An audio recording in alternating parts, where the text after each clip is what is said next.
اعوذ باللہ من الشیطان الرجیم بسم اللہ الرحمن الرحیم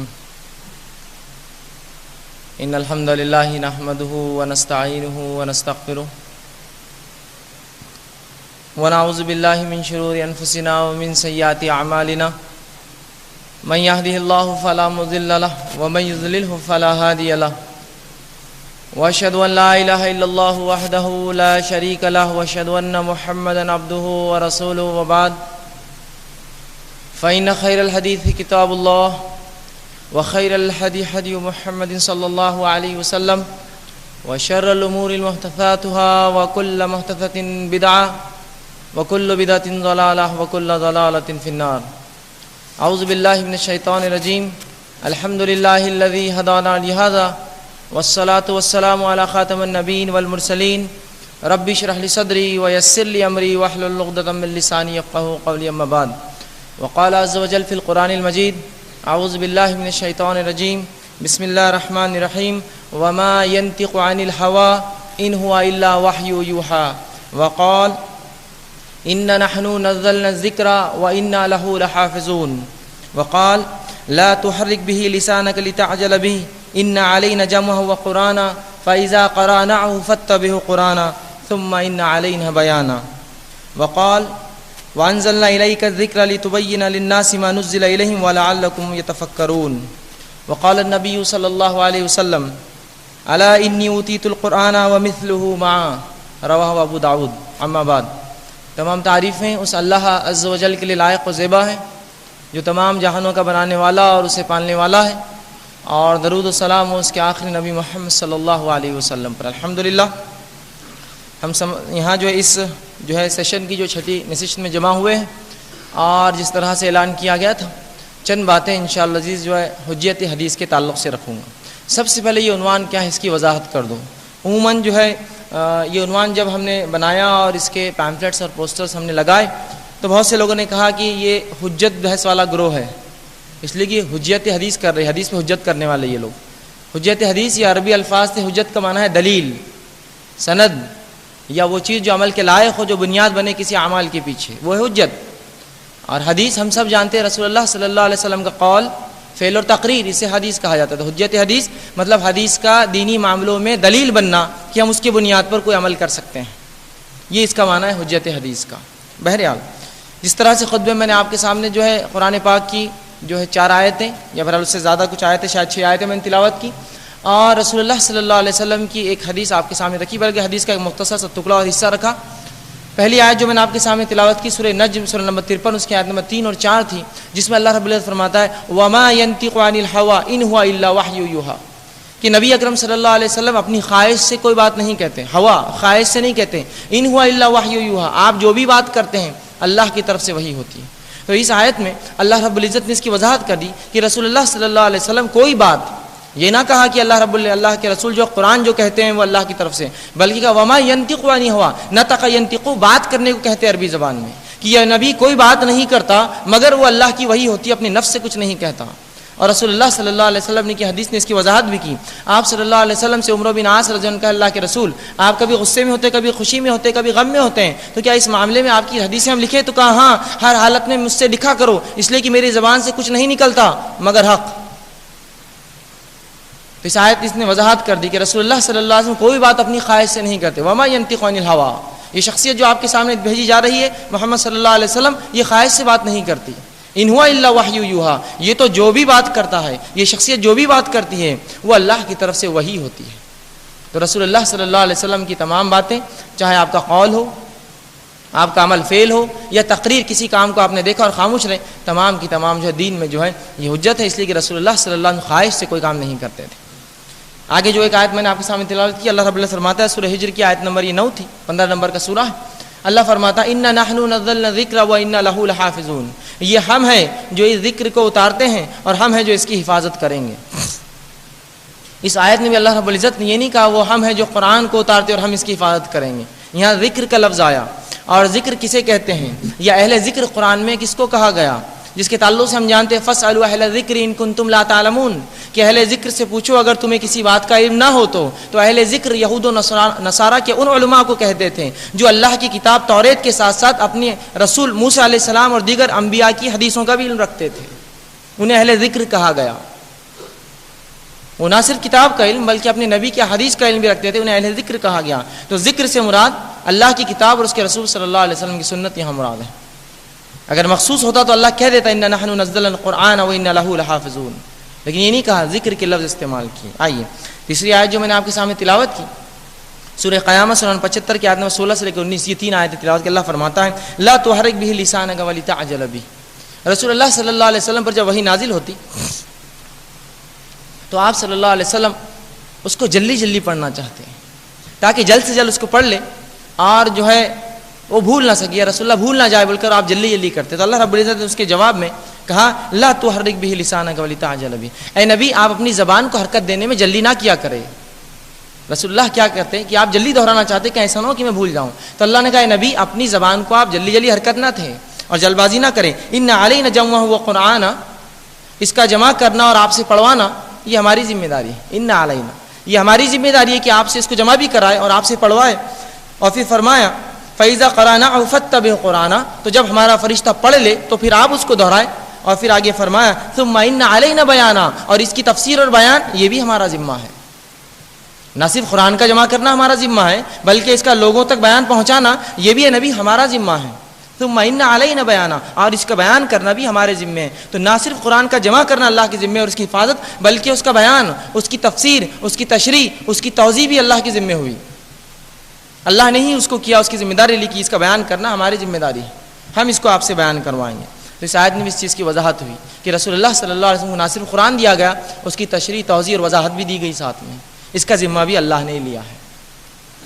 اسی جو صورت کی آیت جو ہے میں نے آپ کے سامنے تلاوت کی سورہ نحل سورہ نمبر 16 کی آیت نمبر 44 میں نے پڑھی. اللہ فرماتا ہے وَأَنزَلْنَا إِلَيْكَ الذِّكْرَ لِتُبَيِّنَ لِلنَّاسِ مَا نُزِّلَ إِلَيْهِمْ وَلَعَلَّكُمْ يَتَفَكَّرُونَ. کہ نبی اکرم صلی اللہ علیہ وسلم وَأَنزَلْنَا إِلَيْكَ الذِّكْرَ, کہ ہم نے آپ کی طرف جو ذکر کو اتارا ہے تاکہ آپ لوگوں کو کھول کھول کر بیان کر دے کیا آپ کی طرف آپ کے رب کی جانب سے نازل ہوا ہے. کیا فرمایا اللہ نے کہ نبی ہم نے آپ کی طرف ذکر اتارا ہے تاکہ آپ لوگوں کو کھول کھول کر اس ذکر کو بتا دے کہ ان کے رب کی طرف سے انسانیت کے لیے کیا نازل ہوا ہے. تو اس آیت میں بھی رسول اللہ صلی اللہ علیہ وسلم کا ایک اور کام بتایا گیا, نہ صرف آپ کا مقصد قرآن پہنچانا تھا بلکہ اس کی وضاحت بھی کرنا یہ آپ ہی کے ذمہ اللہ رب العزت نے رکھ دیا تھا. اور بہرحال جہاں تک معاملہ حدیث یا حجت حدیث عنوان کا ہے, مختصر سا پھر اس کا تعارف دے دوں. حدیث کہتے ہیں یا اس کا جمع جو ہوتا ہے, یہ لفظ جو آتا ہے تحدیث اس کا اسم ہے, تحدیث سے یہ لفظ آتا ہے. اس کا معنی ہوتا ہے بات کو کہتے ہیں. شرعی اصطلاح میں حدیث کا معنی ہوتا ہے رسول اللہ صلی اللہ علیہ وسلم قول, فعل اور تقریر, جو آپ نے کہا حکم دیا, جو آپ نے کیا عمل کیا, اور تیسرا جو آپ نے کرتے ہوئے دیکھا اور خاموشی اختیار کی, یہ بھی سنت ہوتی ہے, اس کو تقریری سنت کہتے ہیں. تو قول, فعل اور تقریر یہ تینوں اس سے مراد ہیں. ٹھیک. اسی طرح جو حجت اس کا دلیل ہونا کہ دین اور شریعت کے معاملے میں یہ ہمارے لیے دلیل ہے. اب اس عنوان کی ضرورت کیوں محسوس ہوئی یا کیوں رکھا گیا؟ پچھلے ہم نے رمضان میں ایک اسی طرح کا عنوان حدیث پہ رکھا تھا, اس کا عنوان تھا حدیث کا جمع و تدوین.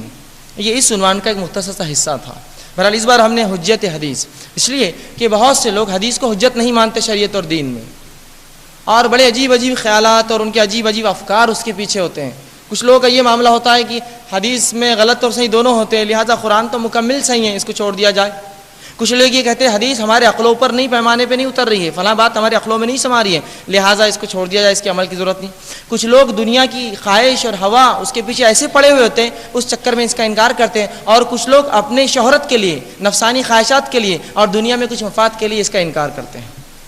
اور یہ چیز ہم دیکھ رہے ہیں دھیرے بہت سامنے آ رہی ہے کہ لوگ دھیرے رسول اللہ صلی اللہ علیہ وسلم کی سنتوں کا انکار کر رہے ہیں. اس کی وجہ یہ ہے کہ انہوں نے سنت کی اہمیت ہی نہیں جانی, سنت کیا ہے انہیں پتہ ہی نہیں ہے, اور اس کا اللہ کی طرف سے ہونا یہ انہیں معلوم ہی نہیں لگتا ہے. سنت کو ایسی چیز ہے جو رسول اللہ صلی اللہ علیہ وسلم صحابہ نے منمانے طور سے روایت کر لی, اور جس کو دل میں جو آیا اس نے وہ لکھ دیا اور لا کر ہمارے سامنے ایک ڈھیر رکھ دیا, کہا یہ حدیث پڑھتے رہو, عمل کرتے رہو, اور ہم تمہاری مزہ لیتے رہیں گے.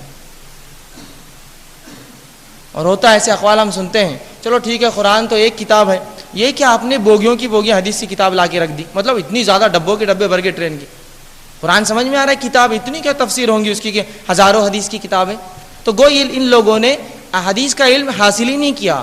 حدیث بولتے کس کو ہے, اس کا علوم کیا ہے, قرآن سے اس کا کیا تعلق ہے, ان کی لا علمی یہ دوسروں پر تھوپتے ہیں لا کر. اگر مجھے ایک چیز نہ سمجھے لائٹ کیسا جلتا ہے تو میں دوسروں کو بیوقوف نہ سمجھوں. نہیں تم کو بھی نہیں سمجھا کیسا چلتا ہے، ایسے ہی ہو رہا ہے. میں یہ سمجھوں کہ مجھے نہیں سمجھ میں آ رہا، دوسروں سے پوچھوں یا منہ بند رکھو اس معاملے میں، مجھے پتا نہیں وہ کیسا چلتا ہے. لیکن کچھ لوگ ایسے ہوتے ہیں جب ان کو کوئی بات سمجھ میں نہیں آتی ہے وہ دوسروں کو بھی یہی سمجھتے ہیں ان کو سمجھ نہیں آئیں گے، وہ تکلیف دیتے ہیں. اس طرح کرتے ہیں کہ جب کسی بات میں وہ پھنستے ہیں تو دوسروں کو بھی وہی باتیں کر کے پھنساتے ہیں ان لا کر وہ چنگلوں میں. اس طرح کی باتیں آج اس معاشرے میں ہم دیکھتے عام ہو چکی ہیں. تو آئیے ہم دیکھتے ہیں حدیث کا حجت ہونا، حدیث کا شریعت میں دلیل ہونا اور حدیث لائق عمل ہونا، اس کے تعلق سے چند نکات، چند پوائنٹس آپ کے سامنے مختصر سے اس وقت میں رکھنے کی کوشش کروں گا. چونکہ بارش کی وجہ سے یہ پروگرام ویسے ہی تاخیر سے شروع ہوا تو لہٰذا میں کوشش کروں گا کہ اپنے وقت میں اس کو پورا کرنے کی کوشش کروں. آئیے ہم دیکھتے ہیں حدیث کا مقام کیا ہے. سب سے پہلی جان لیں، کوئی بھی چیز اگر میں آپ کو بتاؤں اور اس کی اہمیت نہ بتاؤں تو پھر آپ کے پاس اس کا مقام نہیں رہیں گا. اہمیت سب سے پہلے جاننا چاہیے کسی بھی چیز کی. اگر میں کوئی بات آپ سے کہوں اس کی اہمیت واضح نہ کروں تو بہت سی بار بات آپ سن لیں گے، اہمیت واضح نہیں بولیں گے، ٹھیک ہے بولا گیا سن لیا ٹھیک ہے. لیکن اگر اہمیت کی وضاحت کرو، دیکھیے جو عمل بتایا جا رہا ہے بہت اہم ہے، تو انشاءاللہ پھر آپ اس کے لیے کوشش کرتے ہیں اور اس کے پیچھے عمل کرتے ہیں اور اس کے لیے ہر ممکن جو بھی کوشش ہو سکتی ہے وہ کرتے ہیں. تو آئیے حدیث کا مقام کیا ہے، اس کی اہمیت کیا ہے. تو حدیث جو ہے یہ اللہ کی طرف سے نازل کردہ وحی ہے. حدیث بھی جو ہے اللہ کی طرف سے نازل کردہ وحی کی ایک شکل ہے. فرق اتنا ہے، قرآن وحی متلو ہے، یہ وہ وحی ہے جس کی تلاوت کی جاتی ہے، اور حدیث وحی غیر متلو ہے، یہ اللہ کی طرف سے وہ وحی ہے جس کی تلاوت نہیں دی. بس اتنا ہی فرق ہے، یاد رکھیے. اور یہی اہل سنت والجماعت کا عقیدہ رہا، صحابہ سلف صالحین کا یہی عقیدہ رہا. ہمارا کتاب و سنت کے، سنت پہ چلنے والوں کا عقیدہ یہی تھا کہ حدیث یہ ہے، یہ حدیث کا یہی مقام ہے کہ اللہ کی طرف سے یہ بھی وحی کی ایک شکل ہے، یہ بھی وحی کی ایک شکل ہے جس طرح سے قرآن ہے. بہرحال اس میں تھوڑا فرق ہے، بعد میں جو کوشش کروں گا فرق بھی رکھوں، لیکن یہ بھی اللہ کی طرف سے. فرق یہ اہم کہ یہ غیر مطلوع ہے، اس کی تلاوت نہیں ہوتی ہے، اور یہ خفی ہے. یہ وحی خفی ہے، یہ وہ وحی ہے جو چھپا کر دی گئی، اور قرآن وحی جلی ہے، وہ وحی ہے جو آپ دیکھ سکتے پڑھتے ہیں اور آپ کے سامنے ہے. حدیث جو ہے اس کا مقام بھی ہو بہو قرآن جیسا ہی ہے، ہو بہو قرآن جیسا، اس لیے کہ یہ بھی وحی اللہ کی طرف سے، یہ بھی وحی اللہ رب العزت کی طرف سے جو ہماری طرف بھیجی گئی. اب وحی کسے کہتے ہیں یہ بھی جان لیں. وحی وہ عمل ہوتا ہے یا اس بات کو عربی میں کہتے ہیں کہ چپکے سے کسی پیغام کو پہنچا دینا، اس کو کہتے ہیں وحی. مثال کے طور پر آپ بیٹھے ہیں اور کچھ مہمان آپ کے سامنے آئے ہیں، تو آپ کا خادم آتا ہے اور خاموشی سے کچھ کان بول کر نکل جاتا ہے، یہ وحی ہوئی. بہت چپکے سے اس نے کچھ بات کہی اور نکل گیا، اس کو کہتے ہیں وحی عربی زبان کی. چپکے سے کسی پیغام کو پہنچا دینا اور جو ہے وہ بات ایسی پہنچانا کہ جس کو پہنچایا جائے اس کو سمجھ میں آ جائے. اب شرعی اصطلاح میں وحی کسے کہتے ہیں؟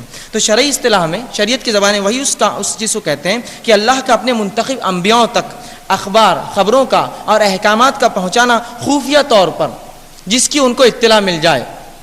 اللہ کا اپنے منتخب بندے انبیاء کی طرف جو ہے کسی خبر کا یا کسی حکم کا بھیجنا خفیہ انداز سے، جس کی اطلاع ان کو ہو جائے، مطلب ان کو پتہ چل جاتا وہی ہے. جیسے رسول اللہ پر وہی نازل ہوتی اور صحابہ کہتے کہ آپ صلی اللہ علیہ وسلم جو اونٹنی بیٹھے تھے وہی نازل ہوئی، اونٹنی بیٹھ گئی، لیکن کوئی سمجھ نہیں پایا کیا ہوا. اس طرح ابوبکر صدیق رضی اللہ عنہ فرماتے رسول اللہ میرے مانڈی پہ سوئے ہوئے تھے اور وہی نازل ہوئی، آپ صلی اللہ علیہ وسلم اتنے وزنی ہو گئے ایسا لگ رہا تھا کہ میری مانڈی ٹوٹ جائیں گی.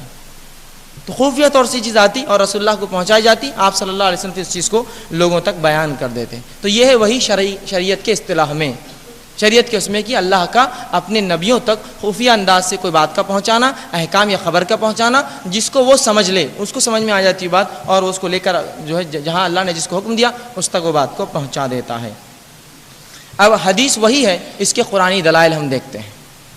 حدیث وہی ہے، اس کے قرآنی دلائل ہم دیکھتے ہیں. قرآن میں کہاں کہا اللہ رب العزت نے حدیث کو وہی کہا، یا رسول اللہ صلی اللہ علیہ وسلم سنت و سیرت کو جو ہمارے لیے نمونہ بنایا تاکہ یہ بھی اللہ کی طرف سے وحی ہو. آئیے ہم اس کے دلائل دیکھتے ہیں. سب سے پہلے تو سورہ نجم کی آیت نمبر 3 اور 4 جو میں نے خطبے میں تلاوت کی، وما ينطق عن الهوى ان هو الا وحی یوحى، کہ نبی کوئی بات اپنی خواہش سے نہیں کہتے، یہ تو تمام وہ باتیں کرتے ہیں یا تم سے جو بھی کہتے ہیں وہ اللہ کی طرف سے وحی ہوتی ہے. تو گویا رسول اللہ کی طرف سے، رسول اللہ کے اوپر جو نازل ہو نہ صرف قرآن اللہ کی طرف سے بلکہ رسول اللہ کا ہر عمل، ہر بات اللہ کی طرف سے ہے. اب وہ کیسے؟ انشاءاللہ ایک کے بعد ایک دیگر جو ہے میں اس میں اسباق میں سمجھاتا جاؤں گا آپ کو. تو اس آیت میں یہ چیز کی تو وضاحت ہو گئی کہ نبی جو بات کرتے ہیں نطق ینطق بات کو کہتے ہیں، یہ نہیں کہا نبی قرآن جو دیتے ہیں، بات جو کرتے ہیں وہ تمام کی تمام اللہ کی طرف سے وہی ہوتی ہے، وہ اپنی خواہش سے کچھ نہیں کہتے۔ اور رسول اللہ نے اس کی وضاحت کر دی کہ میری زبان سے حق کے سوا کچھ نہ نکلتا، چاہے میں غصے کی حالت میں رہوں، چاہے خوش رہوں، چاہے غمگین رہوں۔ تو رسول اللہ صلی اللہ علیہ وسلم جب بھی جو بات کہتے تھے وہ اللہ کی طرف سے وہی ہوتی تھی۔ قرآن نے اس کی دلیل دے دی، قرآن نے اس کی دلیل دی۔ آئیے سورہ احقاف سورہ نمبر 46 آیت نمبر 9 میں اللہ رب العزت فرماتا ہے ان یتبع الا ما یوحى الی، اے نبی اس چیز کی اتباع کرتا رہے جو آپ کی طرف، یا جو ہے ان یتبع کہ میں تو اسی چیز کی اتباع کرتا ہوں جو میرے طرف بھیجی گئی، جس چیز کا مجھے جو حکم دیا گیا، جس چیز کی وہی میرے پاس بھیجی گئی۔ تو مطلب رسول اللہ نے اعلان کر دیا میں اس چیز کی اتباع کرتا ہوں جو میرے طرف وہی کی گئی۔ مطلب رسول اللہ کی زندگی کا کوئی عمل، کوئی شعبہ خالی نہیں ہے جو اللہ کی اتباع میں نہ ہو، اللہ کی طرف سے وہی کے ذریعے نہ ہوا ہو۔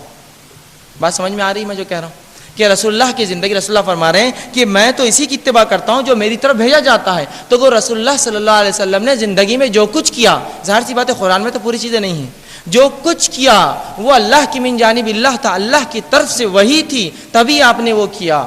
چاہے پھر آپ کے اخلاق ہو، آپ کے اوصاف ہو، آپ کا چلنا پھرنا ہو، آپ کے معاملات ہو، آپ کے حالات ہو، آپ کے فیصلے ہو، تمام تر چیزیں اللہ کی طرف سے تھی۔ جہاں کوئی خطا کا امکان ہوتا اللہ وہی بھیج کے اصلاح کر دیتا، جہاں کوئی چیز بتانا ہوتی اللہ وہی بھیج کر وہ بتا دیتا، جہاں کسی کی خبر پہنچانا ہے دشمن سے اللہ وہی بھیج کر وہ کام کروا دیتا، جہاں رسول اللہ سے کوئی خطا ہونے کا امکان ہوتا اللہ رب العزت فرشتوں کو بھیج کے فوراً آپ کی اصلاح۔ تو گویا رسول اللہ کی زندگی کا کوئی شعبہ ایسا نہ تھا کہ جس میں اللہ کی طرف سے وہی نہ ہو، یا اللہ کی ہدایت کی طرف، یا اللہ رب العزت کی طرف سے وہی نہ ہو اور آپ اس سے پیروی نہ کرتے ہو۔ مطلب تمام شعبے زندگی کے، تمام شعبے اللہ کے رسول صلی اللہ علیہ وسلم زندگی کے یہ لائق اتباع، اس لیے کہ تمام تر اللہ کی طرف سے وہی تھی، اور تمام تر احکامات کے اوپر جو اللہ نے دیے تھے آپ صلی اللہ علیہ وسلم اس کے مطابق کام کرتے تھے، جس کی سورہ احقاف کی آیت نے وضاحت کر دی کہ میں تو صرف وہی کرتا ہوں جس چیز کا مجھے حکم دیا جاتا ہے، یا جو چیز کی وہی مجھ پر کی جاتی ہے اسی چیز کی میں اتباع کرتا ہوں۔ تو گویا رسول اللہ صلی اللہ علیہ وسلم کا طریقہ اس اتباع کا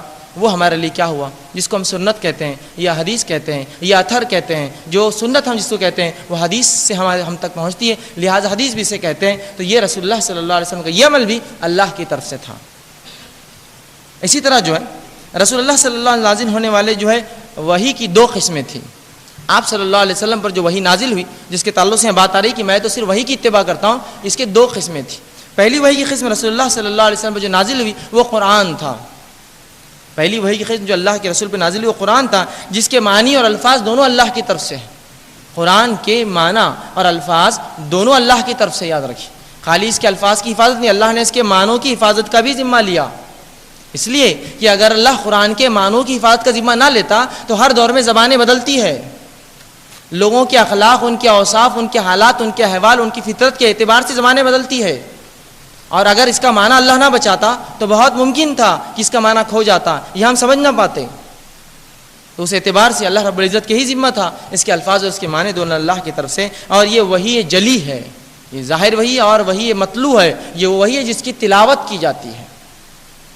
اور دوسری قسم وحی کی جو رسول اللہ صلی اللہ علیہ وسلم نازل ہوئی وہ جو ہے اپنے مضامین اور معنی میں رسول اللہ صلی اللہ علیہ وسلم کی قلب مبارک پر نازل کی گئی، اس کے مضامین اور اس کے معنوں میں رسول اللہ صلی اللہ علیہ وسلم کے قلب پہ اتاری گئی، اس کے الفاظ اللہ کے رسول کے ہوتے تھے، وہ وہی جو ہے اس کے مضامین، اس کے ٹاپکس اور اس کے معنی کیا تھے وہ اللہ کی طرف سے ہی ہوتے، لیکن الفاظ رسول اللہ کے۔ قرآن میں کیا ہوتا کہ الفاظ بھی اللہ کے اور معنی بھی اللہ کا، یہاں معنی اللہ کی طرف سے ہوتا، مضامین اللہ دیتا، لیکن رسول اللہ کے الفاظ ہوتے، بس یہی فرق ہے دونوں، بس یہی فرق ہے ان دونوں کے اندر کہ اس میں الفاظ رسول اللہ کے اور باقی ہے، اور قرآن کے اندر دونوں ہی اللہ سبحانہ تعالیٰ کے من جانب اللہ ہوتے ہیں۔ تو یہ تھے وحی کی دو قسمیں جو رسول اللہ صلی اللہ علیہ وسلم پر نازل ہوئی۔ آئیے اب دیکھتے ہیں قرآن کے علاوہ بھی کیا رسول اللہ پر کوئی وحی نازل ہوئی، کوئی بات اتری؟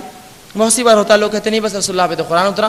آئیے خود قرآن سے ایسے شواہد، ایسی باتیں ہم جانتے ہیں کہ اللہ کے رسول پر وحی قرآن کے علاوہ کیا اور بھی وحی اتری؟ آئیے قرآن سے ہم دیکھتے ہیں۔ اللہ رب العزت سورہ شورى سورہ نمبر 42 آیت نمبر 1 میں فرماتا اور کہتا ہے وما كان لبشر ان يكلمه الله الا وحيا او من وراء حجاب او يرسل رسولا فيحيي باذنه ما يشاء۔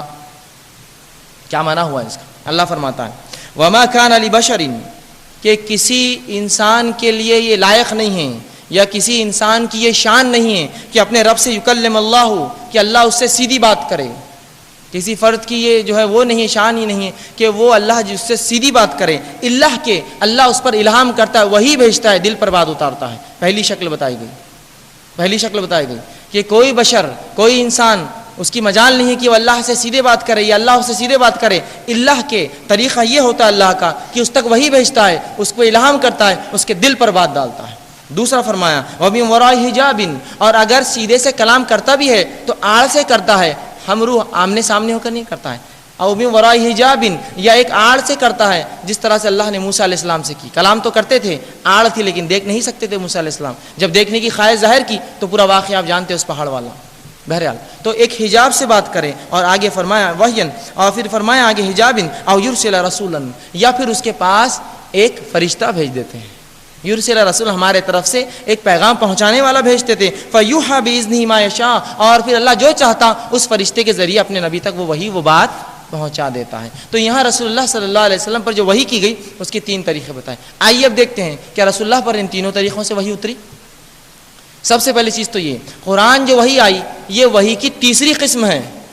پہلی قسم جو اللہ نے بتائی وہ الہام ہے، دل پر بات ڈالنا۔ دوسری قسم بتائی آڑ سے بات کرنا۔ تیسری قسم بتائی کہ اللہ کا فرشتہ بھیجنا۔ اور قرآن جو ہے وحی کی تیسری قسم ہے، فرشتے کے ذریعے پورا اترا ہے ہم تک۔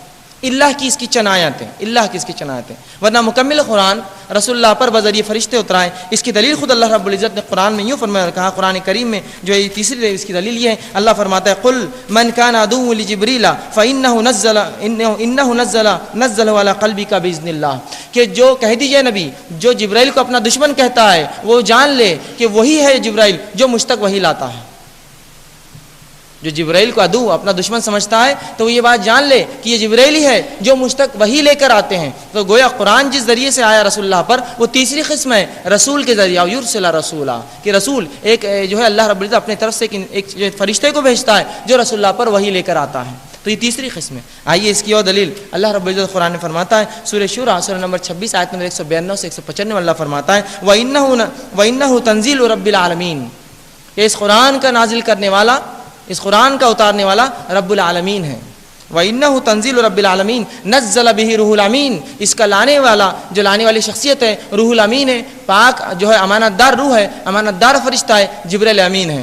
علی قلبک لتکون من المنذرین، اور یہ وہی آپ کے دل پر ہم اتارتے ہیں تاکہ آپ لوگوں کو ڈرانے والے بن جائے، بلسان عربی مبین، اور ایک کھلی اور واضح عربی زبان میں۔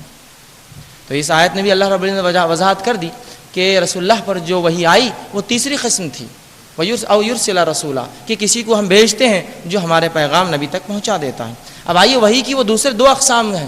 کیا رسول اللہ پر یہ قسم پر بھی وحی آئی؟ تو جان لیجیے ہاں، رسول اللہ صلی اللہ علیہ وسلم پر بھی ان 2 طریقوں سے بھی وحی آئی۔ آئیے وہ دوسری قسم کہ وہ من وراء حجاب، کہ اللہ کسی کو وحی دیتا ہے حجاب کی آڑ سے، پیغام پہنچاتا ہے حجاب کی آڑ سے۔ رسول اللہ کے ساتھ یہ بھی ہوا، اور آپ صلی اللہ علیہ وسلم کا معراج کا واقعہ میں اور آپ سب جانتے ہیں۔ آپ صلی اللہ علیہ وسلم کو بلایا گیا اور تحفہ دیا گیا نماز کا، اور ایک اور چیز دی گئی جو ہم سب جانتے ہیں، اکثر مفسرین اور محدثین اس کو لکھتے ہیں، وہ یہ تھا کہ اللہ کے رسول کو سورہ بقرہ کی آخری 2 آیتیں عطا کی گئی۔ اللہ نے سیدھے کلام کیا حجاب کی آڑ سے، لیکن اور سیدھے وحی دے دی 2 آیتیں، سورہ بقرہ کی آخری 2 آیت۔ رسول اللہ فرماتے جو اس کو پڑھ لے وہ اس کے لیے کافی ہو جاتی ہے۔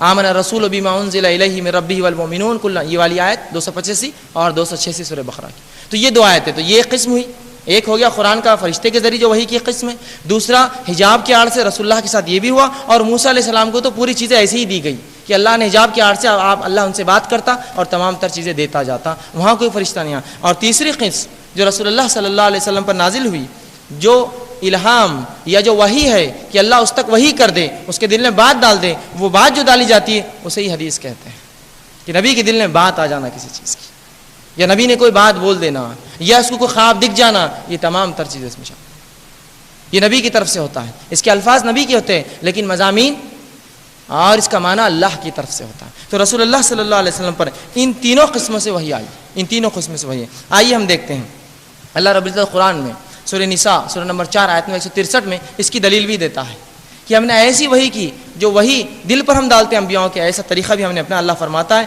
اس آیت کے اندر انا وحینا الیک کما وحینا الی نوح، کہ کہ اے نبی ہم آپ کی طرح وحی کرتے ہیں جس طرح سے ہم نے اس سے پہلے نوح پر وحی کی، نوحن والنبیین من بعد، اور نوح علیہ السلام کے بعد کے انبیاء پر ہم نے وحی کی، وَأَوْحَيْنَا إِلَىٰ إِبْرَاهِيمَ وَإِسْمَاعِيلَ وَإِسْحَاقَ وَيَعْقُوبَ، اور ہم نے وحی کی ابراہیم پر، اسماعیل پر، اسحاق پر اور یعقوب پر، والاسباط اور ان کے آنے والی نسلوں پر، ان کے آل اولاد میں، وعیسیٰ وایوب ویونس، اور عیسیٰ کو ہم نے وحی کی اور ایوب کو ہم نے وحی دی، اور جو اسی طرح جو ہم نے یونس کو وحی دی، وہارون وسلیمان، اور ہارون کو بھی ہم نے وحی دی اور سلیمان کو وحی دی، وآتینا داؤد الزبور، اور داؤد کو ہم نے کتاب زبور عطا کی۔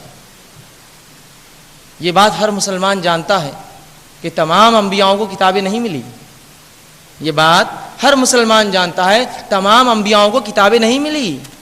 تو پھر یہاں جب اللہ نے کہا اِنَّا وَحَيْنَا إِلَيْكَ، اے نبی تیری طرف ہم وحی کر رہے ہیں جس طرح سے اس سے پہلے نوح کی طرف ہم کر چکے ہیں، اور ابراہیم علیہ السلام، اور جو ہے اس کے بعد جو ہے اسماعیل اور اسحاق علیہ السلام اور یعقوب علیہ السلام اور ان کی آل اولاد میں اور دیگر انبیاؤں کے اللہ نے نام لیے، تو سوال یہ تمام انبیاؤں کو تو کتابیں نہیں دی گئی تھی، تو دوسروں تک وحی کیا پہنچی؟ پھر داؤد علیہ السلام کو زبور ملی ہم جانتے ہیں، ابراہیم علیہ السلام کی مصحف تھی، کتاب تھی ہم جانتے ہیں، لیکن ہارون علیہ السلام پر کیا اترا، اور سلیمان علیہ السلام پر کیا اترا، اور اسماعیل علیہ السلام پر کیا اترا، اور اسحاق علیہ السلام اور یعقوب علیہ السلام پر کیا اترا؟ یہ وہ وحی تھی جو غیر مطلوع تھی، یہ دل میں اللہ بات ڈالتا اور وہ حکم دے دیا کرتے۔ واضح سائز ہم سب جانتے ہیں تمام انبیاؤں پر کتابیں نہیں آئیں، لیکن وحی تو سب تک اللہ نے کی۔ وحی کیا تھی پھر، کس شکل میں تھی؟ نبی کی بات ہی وہ وحی تھی، یہ قرآن شاہد ہے اس پر۔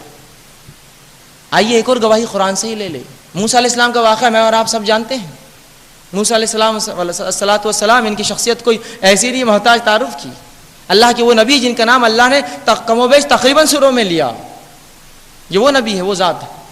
موسیٰ علیہ السلام کو توریت کب ملی؟ ہم سب جانتے ہیں فرعون کے غرق ہونے کے بعد۔ سوال یہ، فرعون کے غرق ہونے سے پہلے موسیٰ علیہ السلام نے جو فکری جنگ لڑی فرعون سے، فکری جنگ، وہ کس ہتھیار سے لڑی؟ توریت تو بعد میں نازل ہوئی، سب جانتے ہیں ہم۔ توریت تو سینا میں جانے کے بعد موسیٰ علیہ السلام نے کہا ہارون اب اس قوم کی اصلاح کرنا میں جاتا ہوں، اور پھر آپ 40 راتوں تک گئے رہے اور پھر توریت تختیاں لے کر آئے، جب تک قوم بچڑے کی پوجا میں لگ گئی تھی، سب جانتے ہیں۔ تو یہ سوال یہ ہے کہ موسیٰ علیہ السلام جو فکری جنگ لڑی فرعون سے، وہ کیا ہتھیار تھا ان کے پاس؟ یہ وہی تھی جو اللہ دل پر ڈالتا تھا۔ اس فکری جنگ کو جو ہے اس فرعون سے فکری جنگ موسیٰ علیہ السلام نے اس وحی کے ذریعے کی۔ تو پتہ کیا چلا اس سے؟ ان قرآنی آیتوں سے اور شواہد سے کہ اللہ رب العزت اپنے انبیاؤں کو کتابی شکل میں وحی دیتا ہے، رسولوں کے جو ہے اپنے طرف سے فرشتہ بھی بھیجتا ہے، لیکن دل پر بھی بات ڈالتا ہے، اور یہ دل پر بات جو ہے یہی حدیث کہلاتی ہے، اسی کو اس نبی کی سنت کہا جاتا ہے۔ تو اللہ رب العزت نے رسول اللہ صلی اللہ علیہ وسلم پر بھی ایسی وحی نازل کی۔ ان آیتوں سے یہ بات پتہ چلتی ہے۔ لیکن قرآن جو ہے ایک ہی قسم کی وحی پر مبنی ہے، قرآن جو ہے مکمل ایک ہی قسم وحی کی، اور وہ کون سی ہے؟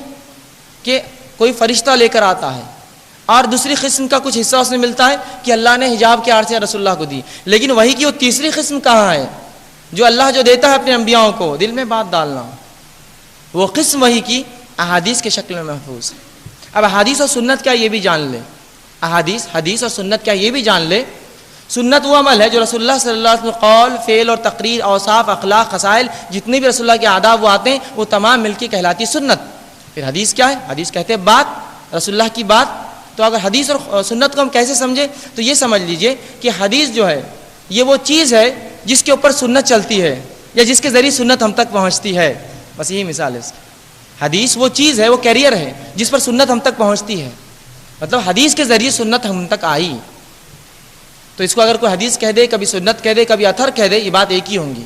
رسول اللہ کا قول، فعل، تقریر، اوصاف، خصائل، آداب، یہ اس میں سب شامل ہے۔ تو یہ ہے دونوں۔ تو اگر کبھی کوئی حدیث کہے، کوئی سنت کہے، بات ایک ہی ہے۔ تو حدیث ہم تک جو آئی وہ تیسری وحی کا ذریعہ ہے، وہ وحی غیر مطلوع ہے جو اللہ نبی کے دل پر بات ڈالتا ہے، نبی پھر اس کو بات کہہ دیتا ہے۔ تو الفاظ نبی کے ہوئے، مضامین اور معنی اللہ کی طرف سے ہوتے اس چیز کے۔ تو بہرحال تیسری قسم رسول اللہ صلی اللہ علیہ وسلم کو دی گئی، اور ہم تک جو حدیث کی شکل میں پہنچی۔ قرآن جس ترتیب میں نازل ہوا، آئیے اب دیکھتے ہیں اس حدیث کا یا اس وحی کا تعلق کس سے ہے، اور اس کے کیا دلائل ہے کہ یہ وحی جو اللہ کی طرف سے رسول اللہ کو الگ سے بھی دی گئی۔ آئیے اس کے جو چند دلائل آپ کو دیتا ہوں کہ رسول اللہ صلی اللہ علیہ وسلم پر قرآن سے ہٹ کر بھی وحی آئی ہے۔ آئیے اس کے شواہد، اس کے دلائل دیکھ لیں۔ سب سے پہلی چیز جو جاننے کی وہ ہمارے لیے یہ ہے، وہ یہ ہے کہ قرآن جس ترتیب میں آج ہمارے پاس ہے، سوال یہ ہے کیا اس ترتیب میں نازل ہوا؟ پہلی سورت جو رسول اللہ پہ نازل ہوتی ہے وہ پہلی 5 آیتیں سورہ الق کی، اقرأ بسم ربک الذی خلق، لیکن آج یہ سورہ الق کی 5 آیتیں کہاں موجود ہے؟ 96 نمبر کی سورہ میں 30ویں پارے میں۔ سورہ فاتحہ جو آپ پر بعد میں نازل ہوئی اس کا مقام کہاں ہے؟ پہلے نمبر پر۔ تو سوال یہ ہے یہ قرآن کی ترتیب کیسے بنی؟ قرآن اس ترتیب میں ہم تک کیسے آیا؟ اور کیوں رسول اللہ نے ترتیب بدلی؟ کیا رسول اللہ کی خود کی خواہش تھی اس میں کچھ؟ سوال یہ ہے کیا رسول اللہ کی خود کی خواہش تھی؟ اگر نہ تو پھر اس حالت میں جو قرآن جس حالت میں آج ہے ایسا کیوں ہے؟ کیوں رکھا گیا اس کو اس حالت میں؟ اس لیے کہ قرآن کی ترتیب بھی اللہ کی طرف سے تھی، لیکن قرآن میں موجود نہیں ہے، وہ رسول اللہ کے دل پر بات ڈالی جاتی، اور آپ جہاں چاہتے کہتے، جب اللہ حکم دیتا اس آیت کو وہاں ڈال دو، اس آیت کو یہ سورے میں ڈالو، اس ٹکڑے کو یہ آیت میں ڈال دو، فلاں چیز کو فلاں میں ڈال دو۔ یہ کہاں سے ہوتا؟ اللہ کی طرف سے ہوتا، جبکہ خود اللہ نے بیان کر دیا قرآن میں، نبی اکرم صلی اللہ علیہ وسلم اپنی خواہش سے قرآن میں کوئی تبدیلی نہیں کر سکتے، یاد رکھیے، نہ اس کے نام میں، نہ اس کے معنی میں، نہ اس کے الفاظ میں، نہ اس کی ترتیب میں، کسی چیز میں آپ تبدیلی لا سکتے۔ اس کا اعلان خود قرآن نے سورہ یونس کی آیت نمبر 115 میں یوں کہا، قل ما یکون لی ان ابدلہ من تلقاء نفسی، کہ نبی کہہ دیجئے میں اپنی نفس سے قرآن کو نہیں بدل سکتا، میں اپنی خواہش سے قرآن کو نہیں بدل سکتا، جیسے قرآن مجھ پہ نازل ہوا، جیسے مجھے بتایا گیا وہ ترتیب میں ہے، وہی نام ہے، وہی تمام چیزیں ہیں، میں قرآن کو اپنی نفس سے بدل نہیں سکتا۔ تو یہاں وضاحت ہو گئی کہ قرآن رسول اللہ نفس سے نہیں بدل سکتے۔ سوال یہ پھر جو ترتیب آئی وہ کہاں سے آئی؟ وہ کیوں ایسی دی گئی؟ وہ بھی اللہ کی طرف سے وہی تھی آپ کے قلب پر کہ نبی ایسا جمع ہو، یہ وہی کی وہ قسم ہے، یہ وہی کی وہ قسم ہے۔ آئیے اور دلائل دیکھتے قرآن سے۔ اللہ رب العزت قرآن فرماتا ہے ان علینا جمعہ و قرآن، کہ قرآن کا جمع کرنا وہ جو ہے ہمارا ذمہ ہے، وہ ہمارا ذمہ ہے۔ تو قرآن جو جمع ہوا وہ اللہ کا ذمہ تھا، تو رسول اللہ صلی اللہ علیہ وسلم جس ترتیب میں جمع کیا وہ اللہ کی طرف سے تھا۔ یہ وہ وہی ہے جو حدیث کی شکل میں ہم تک آتی ہے۔ آئیے اور شواہد دیکھتے ہیں۔ رسول اللہ صلی اللہ علیہ وسلم جو ہجرت کر کے مکے سے مدینہ گئے، کم و بیش 17 مہینے تک کون سے قبلے کی طرف آپ نے نماز پڑھی؟ کم و بیش 17 مہینے تک، 15 مہینے تک، 13 جو بھی اختلاف کے ساتھ 17 مہینے لے لیجئے سیرت کا، کہ 17 مہینوں تک کس قبلے کی طرف نماز پڑھی؟ سوال یہ اس قبلے کا تذکرہ قرآن میں کہاں ہے؟ بدلنے کا تذکرہ ہے، لیکن شروعات کا تذکرہ کہاں ہے کہ اس طرف پڑھو بول کر؟ بدلنے کا تذکرہ ہے کہ آج ہم تمہیں حکم دیتے ہیں کہ اپنا منہ پھیر لو مسجد حرام کی طرف اس دن کے بعد سے، کیوں پہ آپ کے چہرے کو بار بار آسمان کی طرف اٹھتا دیکھ رہے ہیں نبی، اب اپنا چہرہ پھیر لیجیے، آپ جہاں کہیں بھی ہو مسجد حرام کی طرف، اس کو قبلہ بنا لو اپنا۔ سوال یہ لیکن پہلے 17 مہینے جو نمازیں پڑھی وہ کس نے حکم دیا تھا؟ ظاہر سی بات ہے وہ اللہ کے رسول نے کہا تھا، اور ظاہر سی بات ہے نبی خواہش سے نہیں کہتا ہے، یہ بھی اللہ کی وحی تھی، ادھر دیکھ کر پڑھو۔ بعد میں اللہ نے وحی کو تبدیل کیا اور کہا ادھر دیکھ کر پڑھو، اللہ جو چاہے کر سکتا ہے۔ تو یہاں بھی پتہ چلا کہ رسول اللہ پہ قرآن سے ہٹ کر بھی وحی آتی تھی، یہی اس کی ایک مثال ہے۔ اسی طرح جو ہے بنو نذیر کا واقعہ آپ سوچیے، تھوڑا سا یاد کیجیے کہ یہ وہ قبیلہ تھا یہود کا جس نے بڑی جو ہے عہد کو توڑا، رسول اللہ کے ساتھ عہد شکنی کی، عہد کرتے اور توڑتے جاتے۔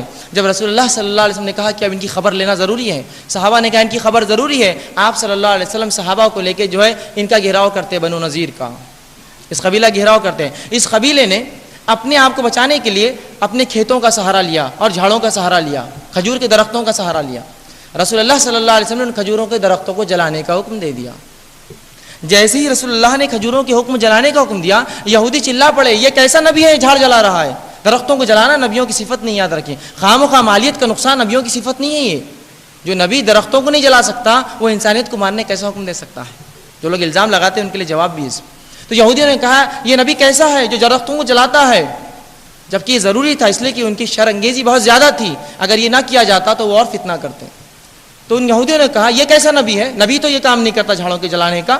تو اللہ رب العزت قرآن میں سورہ حشر آیت نمبر 5 میں اس کا جواب دے کہتا ہے وَمَا قَطَّعْتُم مِّن لِّينَةٍ أَوْ تَرَكْتُمُوهَا قَائِمَةٌ عَلَىٰ أُصُولِهَا فَبِإِذْنِ اللَّهِ، کہ نبی جن درختوں کو آپ نے جلایا اور جن کو باقی رکھا وہ اللہ کا حکم تھا۔ سبحان اللہ، جواب دے دیا اللہ نے۔ اللہ نے اس عمل کو اپنے طرف منسوب کیا، اے نبی جو تم نے جلایا اور جن کو چھوڑا وہ رب کی طرف سے تھا، بِإِذْنِ اللَّهِ، اللہ کا حکم تھا تمہارے طرف اس چیز کا۔ تو یہاں رسول اللہ صلی اللہ علیہ وسلم کے اس عمل کو اللہ نے اپنی طرف منسوخ کیا، کہا کہ یہ تو اللہ کا حکم تھا۔ دیکھ رہے ہیں آپ کہ رسول اللہ صلی اللہ علیہ وسلم پر قرآن سے بھی ہٹ کر وحی نازل ہوتی تھی، کہ رسول اللہ نے جب درختوں کے جلانے کا عمل کیا، رب نے کہا ہے نبی یہ جو عمل آپ نے کیا یہ ہماری طرف سے تھا، باذن اللہ، اللہ کے حکم سے تھا. مطلب رسول اللہ کے دل میں جو بات ڈالی گئی وہ اللہ کی طرف سے تھی اور آپ نے اللہ کے حکم سے یہ کام کیا. اس کی وضاحت اس واقعے میں بھی ہوتی ہے. آئیے آگے اور دیکھتے ہیں نماز کا طریقہ. اللہ رب العزت نے قرآن میں حکم دے دیا نماز قائم کرو. کتنی پڑھے، کیسے پڑھے، رکعتوں کی تعداد کیا ہو، سجود کتنے ہو، رکوع کیسے ہو، قیام اور قاعدہ کیسا ہو، تسبیحات کتنی پڑھے، کون سی تسبیحات پڑھے، کب شروع کرے کب ختم کرے، یہ تمام تر تفصیلیں قرآن میں موجود نہیں ہیں. یہ تمام تر تفصیلیں قرآن میں موجود نہیں ہیں. کہیں بھی آپ کو قرآن میں نماز کا یہ مکمل طریقہ نہیں ملے گا. احادیث کے اندر یہ طریقہ ہے تو گویا احادیث بھی وہی غیر مطلوع ہے، تبھی اللہ کے رسول صلی اللہ علیہ وسلم اس عمل کو اللہ نے باقی رکھا اور ہمیں صرف نماز کا حکم دیا، طریقہ نبی سے لے لو کہہ دیا. تو گویا یہ نماز کا قائم کرنا بھی، یہ جس طرح سے ہم پڑھتے ہیں یہ بھی رسول اللہ کی طرف سے ہمیں ملا. قرآن نے تو صرف حکم دیا ہمیں اور چند چیزیں بتا دی، رکوع کے بارے میں کہہ دیا، سجود کے بارے میں کہہ دیا، تفصیلات نہیں دی کب کون سا ہوگا، کیسے پڑھا جائے گا، قیام کیسے، نماز کی ترتیب کیسے، مغرب کی کتنی اور فجر کی کتنی اور عشاء کی کتنی قیام، یہ تمام تر چیزیں جو ہے رسول اللہ صلی اللہ علیہ وسلم کے ذریعے ہم تک پہنچائی. اور اسی بات کو اللہ رب العزت نے قرآن میں یوں فرمایا. یہ آیت تو نازل ہوئی تھی صلاۃ الخوف کے تعلق سے.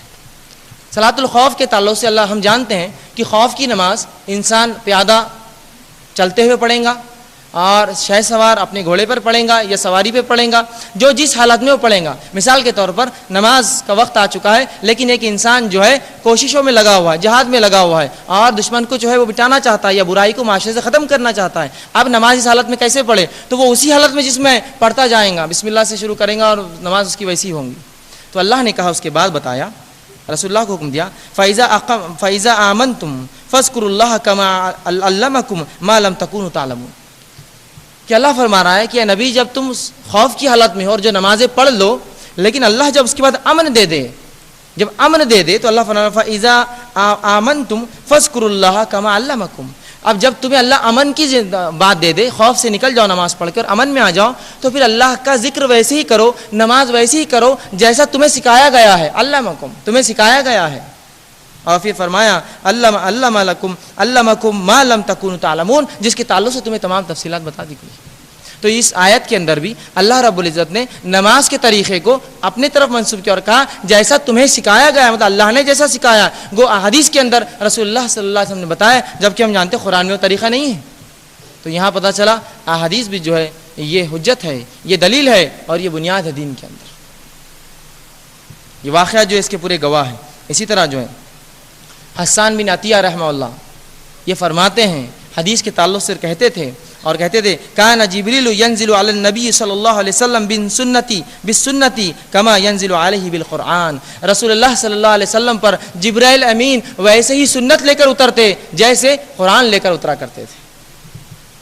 کیا کہہ رہے ہوں کہ جبرائیل امین رسول اللہ صلی اللہ علیہ وسلم پر سنت ویسے ہی لے کے اترتے جیسے قرآن لے کر اترا کرتے تھے. مطلب رسول اللہ صلی اللہ علیہ وسلم کو تمام تر باتیں ویسے ہی بتائی جاتی جس طرح قرآن، ویسے حدیث بھی جبرائیل لے کر آتے اور آپ صلی اللہ علیہ وسلم کو تمام تر تفصیلات سکھاتے. اللہ نے حکم دیا ایک وحی کے ذریعے نماز قائم کرو، جبرائیل علیہ السلام آ کر انہیں سکھاتے. اللہ نے ایک وحی کے ذریعے حکم دیا کہ وضو کرو، جبرائیل علیہ السلام پوری تفصیلات سکھاتے. اللہ نے یہ حکم دیا غسل کرو، جبرائیل پوری تفصیلات سکھاتے. اللہ نے حکم دیا زکوٰۃ دو، جبرائیل علیہ السلام پوری تفصیلات بتاتے. اللہ نے کہا حج کرو، جبرائیل علیہ السلام پورے مساکین کر کے بتاتے. آپ تو یہ تو حدیث میں ہوا، قرآن میں تو تفصیلات نہیں ہے اس چیز کی. تو گویا حدیث یہ جو ہے دین میں حجت اور دلیل ہے. اسی طرح جو ہے منصب رسالت اور ضرورت حدیث، رسول اللہ صلی اللہ علیہ وسلم کا مرتبہ اور منصب جو ہے رسالت کے طور پر، اور حدیث کی ضرورت کیوں ہے اس کے اندر. آئیے وہ بھی ہم دیکھتے ہیں قرآن کے ذریعے. سب سے پہلی چیز تو یہ اللہ رب العزت سورہ احزاب سورہ نمبر 33 آیت نمبر 21 میں فرماتا ہے لقد کان لکم فی رسول اللہ اسوۃ الحسنہ. اے مسلمانوں، رسول اکرم صلی اللہ علیہ وسلم میں تم لوگوں کے لیے، ہم لوگوں کے لیے بہترین نمونہ ہے، مسلمانوں کے لیے بہترین نمونہ ہے. تو یہاں رسول اللہ صلی اللہ علیہ وسلم کو بہترین نمونہ بتایا گیا. اب آئیے رسول اللہ صلی اللہ علیہ وسلم کی زندگی کی تفصیلات کہاں سے ملیں گی؟ رسول اللہ صلی اللہ علیہ وسلم زندگی کی تفصیلات کہاں سے ملیں گی؟ مجھے بتائیے جو نمونہ ہے ہمارے لیے. قرآن میں تو تفصیلات نہیں ہے. بہرحال کچھ خصائل بتائے گئے، کچھ خصوصیتیں بتائی گئی، کچھ چیزیں، لیکن تفصیلات تو نہیں ہے پوری.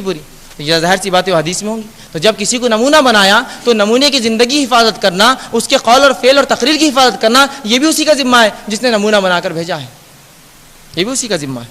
آئیے حضرت عائشہ رضی اللہ عنہا کی ایک روایت سن لیجئے، مسلم کی حدیث ہے۔ حضرت عائشہ رضی اللہ عنہا کے پاس 3 صحابی آئے، مشہور واقعہ آپ سب نے سنا۔ 3 صحابی آئے، کہا اللہ کے رسول صلی اللہ علیہ وسلم کی زندگی، آپ کے حالات کیسے ہیں ذرا بتا دیجئے ہمیں۔ رسول اللہ صلی اللہ علیہ وسلم کی زندگی کے بابت سوال ہوا تو ماں عائشہ رضی اللہ عنہا اس کا جواب دیتی اور کہتی فَإِنَّ خُلُقَ النَّبِيُّ صلی اللہ علیہ وسلم کان القرآن، کہ رسول اللہ صلی اللہ علیہ وسلم کے اخلاق جاننا چاہتے ہو، یہ سوال مجھ سے کرتے ہو، تو رسول اللہ کے اخلاق قرآن ہیں۔ رسول اللہ کے اخلاق آپ کے خلق کے تعلق سے، ان کے حال احوال کے تعلق سے مجھ سے سوال کرتے ہو، تو آپ کے اخلاق تو قرآن ہیں۔ گویا رسول اللہ صلی اللہ علیہ وسلم کی پوری زندگی قرآن کے مطابق ہے، گویا قرآن کے عملی نمونہ رسول اللہ صلی اللہ علیہ وسلم ہے۔ تو جہاں قرآن ہے وہیں آپ نے جو عملی نمونہ بتایا اس پر بھی عمل اتنا ہی ضروری ہے، اتنا ہی ضروری ہے۔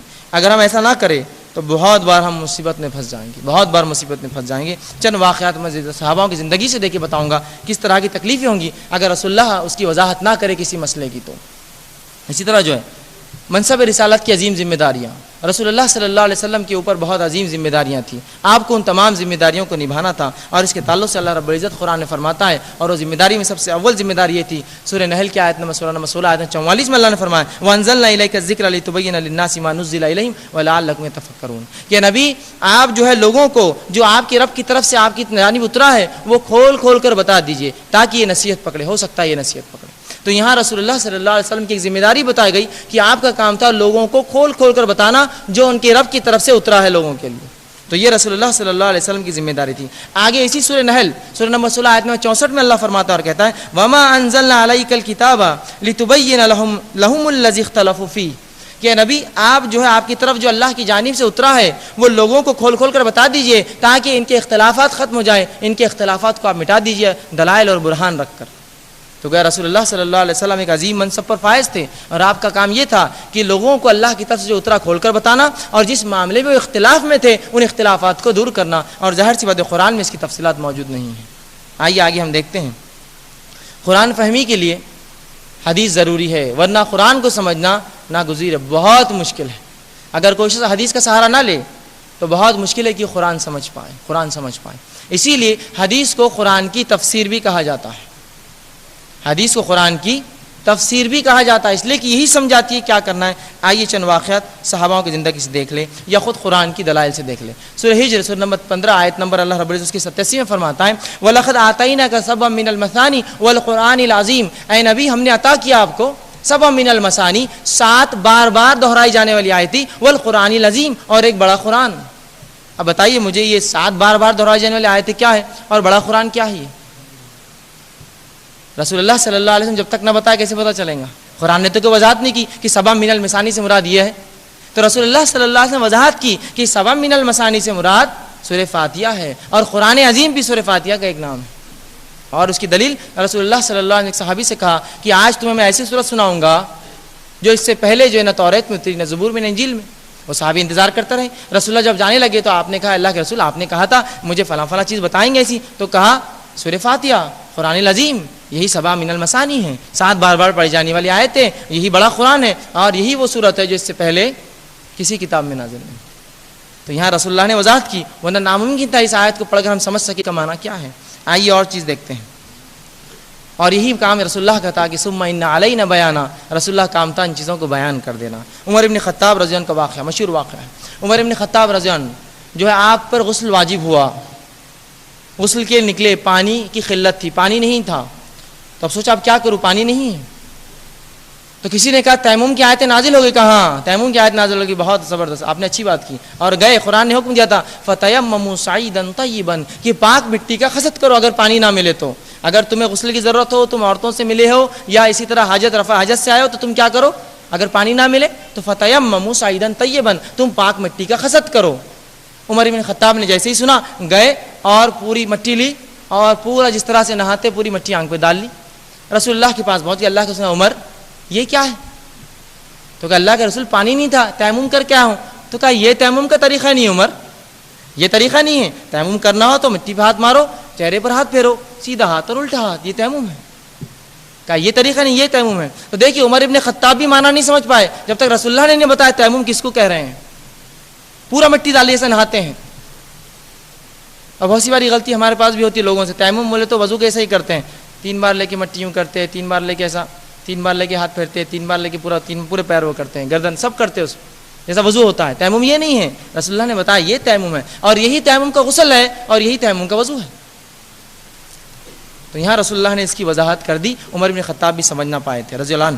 اسی طرح جو ہے عمر بن خطاب رضی اللہ عنہ کے دور میں ایک تابعی کا واقعہ ہے، مشہور واقعہ ہے کہ وہ جو ہے انہوں نے شراب پی لی. عمر بن خطاب رضی اللہ عنہ کو پتہ چلا، لائے گئے، کہا سزا دو ان کو. تو کہا امیر المومنین آپ مجھے سزا نہیں دے سکتے، اس لیے کہ قرآن میں اللہ رب العزت نے سورہ مائدہ کی آیت نمبر 92 میں کہا کہ وہ لوگ جو ایمان لائے اور اللہ کی راہ میں کوششیں کی، اللہ ان سے ان کے کھانے کے متعلق نہیں پوچھیں گا. تو میں ایمان بھی لایا ہوں اور آپ کے ساتھ میں نے جو جنگ اور جہاد بھی کیا ہے اور بڑی کوششیں کی ہے، مجھ سے اللہ نہیں پوچھیں. کہا اس کو سزا دو. جب سزا دی گئی، کوڑے لگائے گئے. کہا یہ آیت تو ہم لوگوں کے سوال پر نازل ہوئی تھی. جب سورہ مائدہ کی آیت نمبر 90 نازل ہوئی، سورہ مائدہ کی آیت نمبر 90 نازل ہوئی، انما الخمر والمیسر والانصاب والازلام رجس من عمل الشیطان فاجتنبوه لعلکم تفلحون، کہ یہ شراب نشے دار چیزیں یہ شیطان کے عمل میں سے ہے. یہ جب حرام ہوئی تو ہم لوگ بڑے افسوس میں آ گئے اور ایک دوسرے سے بات کرنے لگے کہ وہ لوگ جو ہمارے ساتھ تھے، ایمان کی حالت میں تھے، لیکن شراب حرام نہیں ہوئی تھی، جب اسی حالت میں مارے گئے اور شہید ہو گئے، ان کا اللہ کیا ہوگا؟ اس کے جواب میں اللہ نے کہا وہ لوگ جو اس آیت کے پہلے نازل ہونے سے پہلے انتقال کر گئے، شہید ہو گئے، اللہ ان سے اس کے بارے میں نہیں پوچھیں گے. رسول جب حدیث سے پتہ چلا تب معلوم ہوا، ورنہ وہ غلط سمجھ رہے تھے قرآن کو. ان کو لگا کہ اس کا معنی ہے اچھا انسان جو رہے، جو نیک کام کرے وہ شراب پی سکتا ہے. یہ معنی لیا تھا انہوں نے. تابعی تھے یہ. تو ایسی غلطی ہوتی ہے اگر حدیث نہ ملے ہم کو سہارے کے لیے. آئیے اور دیکھتے ہیں ایسا ایک واقعہ ابو ایوب انصاری رضی اللہ عنہ کے دور کا واقعہ. ابو ایوب انصاری رضی اللہ عنہ 80 سال کی عمر تھی. جہاد کا اعلان ہوا، اللہ کی راہ میں کوششوں کا اعلان ہوا، قسطنطنیہ کے خلاف چلے گئے، کانسٹینٹینوپل. جب چلے گئے وصیت بھی کی تھی اگر مر جاؤں تو یہیں تدفین کر دینا. 80 سال کی عمر تھی، اندازہ لگائیے جذبہ اور جوش ان کا.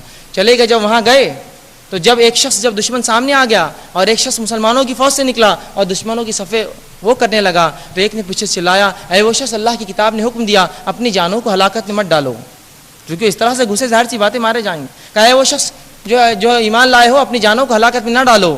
تو ابو ایوب انصاری رضی اللہ عنہ سن رہے تھے. کہا کون ہے، کس نے کہی یہ بات؟ یہ آیت تو ہم پر نازل ہوئی جب احد سے ہم پلٹ کر بھاگ رہے تھے.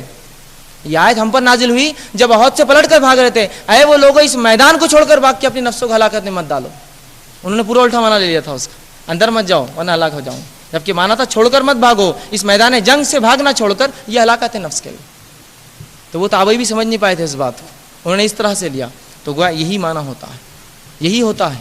آئیے ایک اور واقعہ سناتا ہوں. عبداللہ ابن عباس رضی اللہ عنہ فرماتے ہیں ایک آیت کے تعلق سے جس کا معنی میں سمجھتا ہوں ہر شخص سنتا ہے، اللہ اس قوم کی حالت تب تک نہیں بدلتا جب تک وہ قوم اپنی حالت خود نہیں بدلتی. بار بار سنتے ہی آیت ہے، اللہ اس قوم کی حالت جب تک نہیں جب تک وہ اپنے حالات خود نہیں بدلتی. اس کو کس انداز میں ہم سمجھتے ہیں کہ اللہ ہمارے برے حالتوں کو جب تک نہیں بدلیں گا جب تک کہ ہم اپنی حالت کو نہیں بدلیں گے. عبداللہ ابن عباس کی تفسیر کرتے اس کی تفسیر یہ ہے، اللہ کسی قوم کی اچھی حالت جب تک نہیں بدلتا جب تک وہ خود برے کام کر کے مجبور نہیں کرتی اللہ اس پر عذاب لے اور حالت برے کرے. پورا الٹا. اللہ کسی قوم کی اچھی حالت کو جب تک نہیں بدلتا جب تک وہ خود ایسے عمل نہ کرے کہ اللہ پھر اس کی حالت بدل دے. ہم اس کو لیتے اللہ ہمارے برے حالت کو نہیں بدلیں گے. یہ سمجھ ہے اس حدیث اس آیت کی. تو یہ ہوتا ہے جب حدیث نہ ملے تو اس طرح سے ہم معنی سمجھتے ہیں، اس طرح سے معنی ہوتا ہے.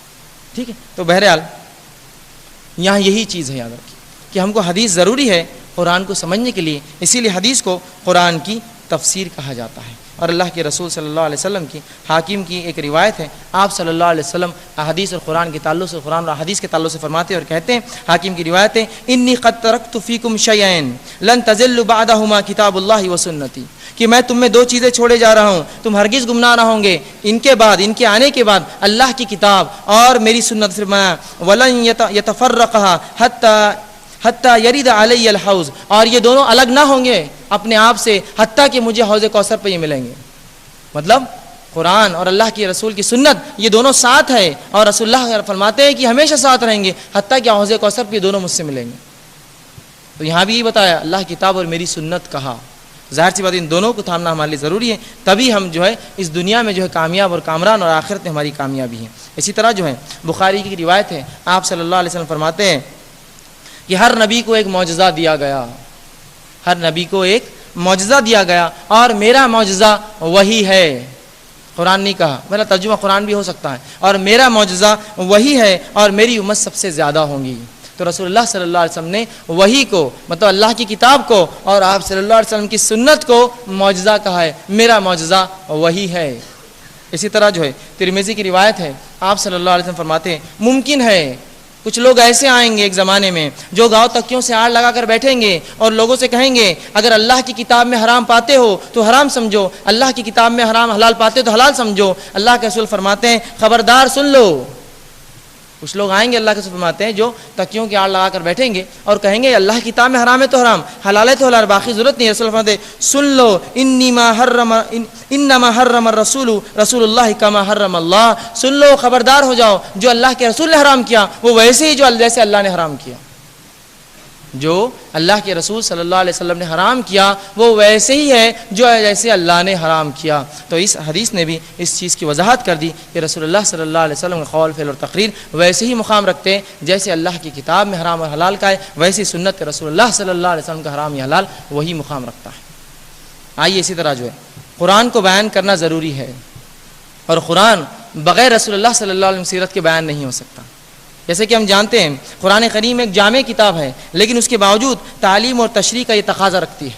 کوئی اس کی تعلیم دے, کوئی اس کی تشریح اور توضیح کر کے ہمیں بتائے, یہ اس کا بہرحال تقاضا ہے. اور تفصیلات جو ہے حدیث میں موجود ہے, یہی تفصیلات توضیح کی حدیث میں موجود ہے. نماز کا طریقہ حدیث میں موجود ہے. زکوٰۃ کتنی دے, کیسے دے, کس کو دے, کتنی نکالے, پوری دولت دے دے, آدھی دے, 10% دے, 20-25 پتہ نہیں, احادیث نے بتایا کتنی دینا ہے, کیسی دینا ہے, کس کو دینا ہے, کتنا دینا ہے. اسی طرح جو ہے حج کا طریقہ, اللہ نے حج کرو کہا, کیسے کرے, کب کرے, کیا معاملات ہو, کیا مساکین, کیا طریقے ہو, اور فلاں رسول اللہ نے. اسی طرح روزے کا حکم دیا, کب شروع کرے, کب ختم کرے, کتنے دن رکھے, تمام تب تفسیریں رسول اللہ صلی اللہ علیہ وسلم نے سمجھائی. تو اس سے پتہ چل رہا ہے اس کی کتنی سخت امت کو ضرورت ہے. اس کے بغیر قرآن کو سمجھنا گزیر ہے, ناممکن ہے, بلکہ ہم غلط راہ پہ چل جائیں گے اگر اس کو چھوڑ دیں گے تو. آئیے حاکم کی روایت,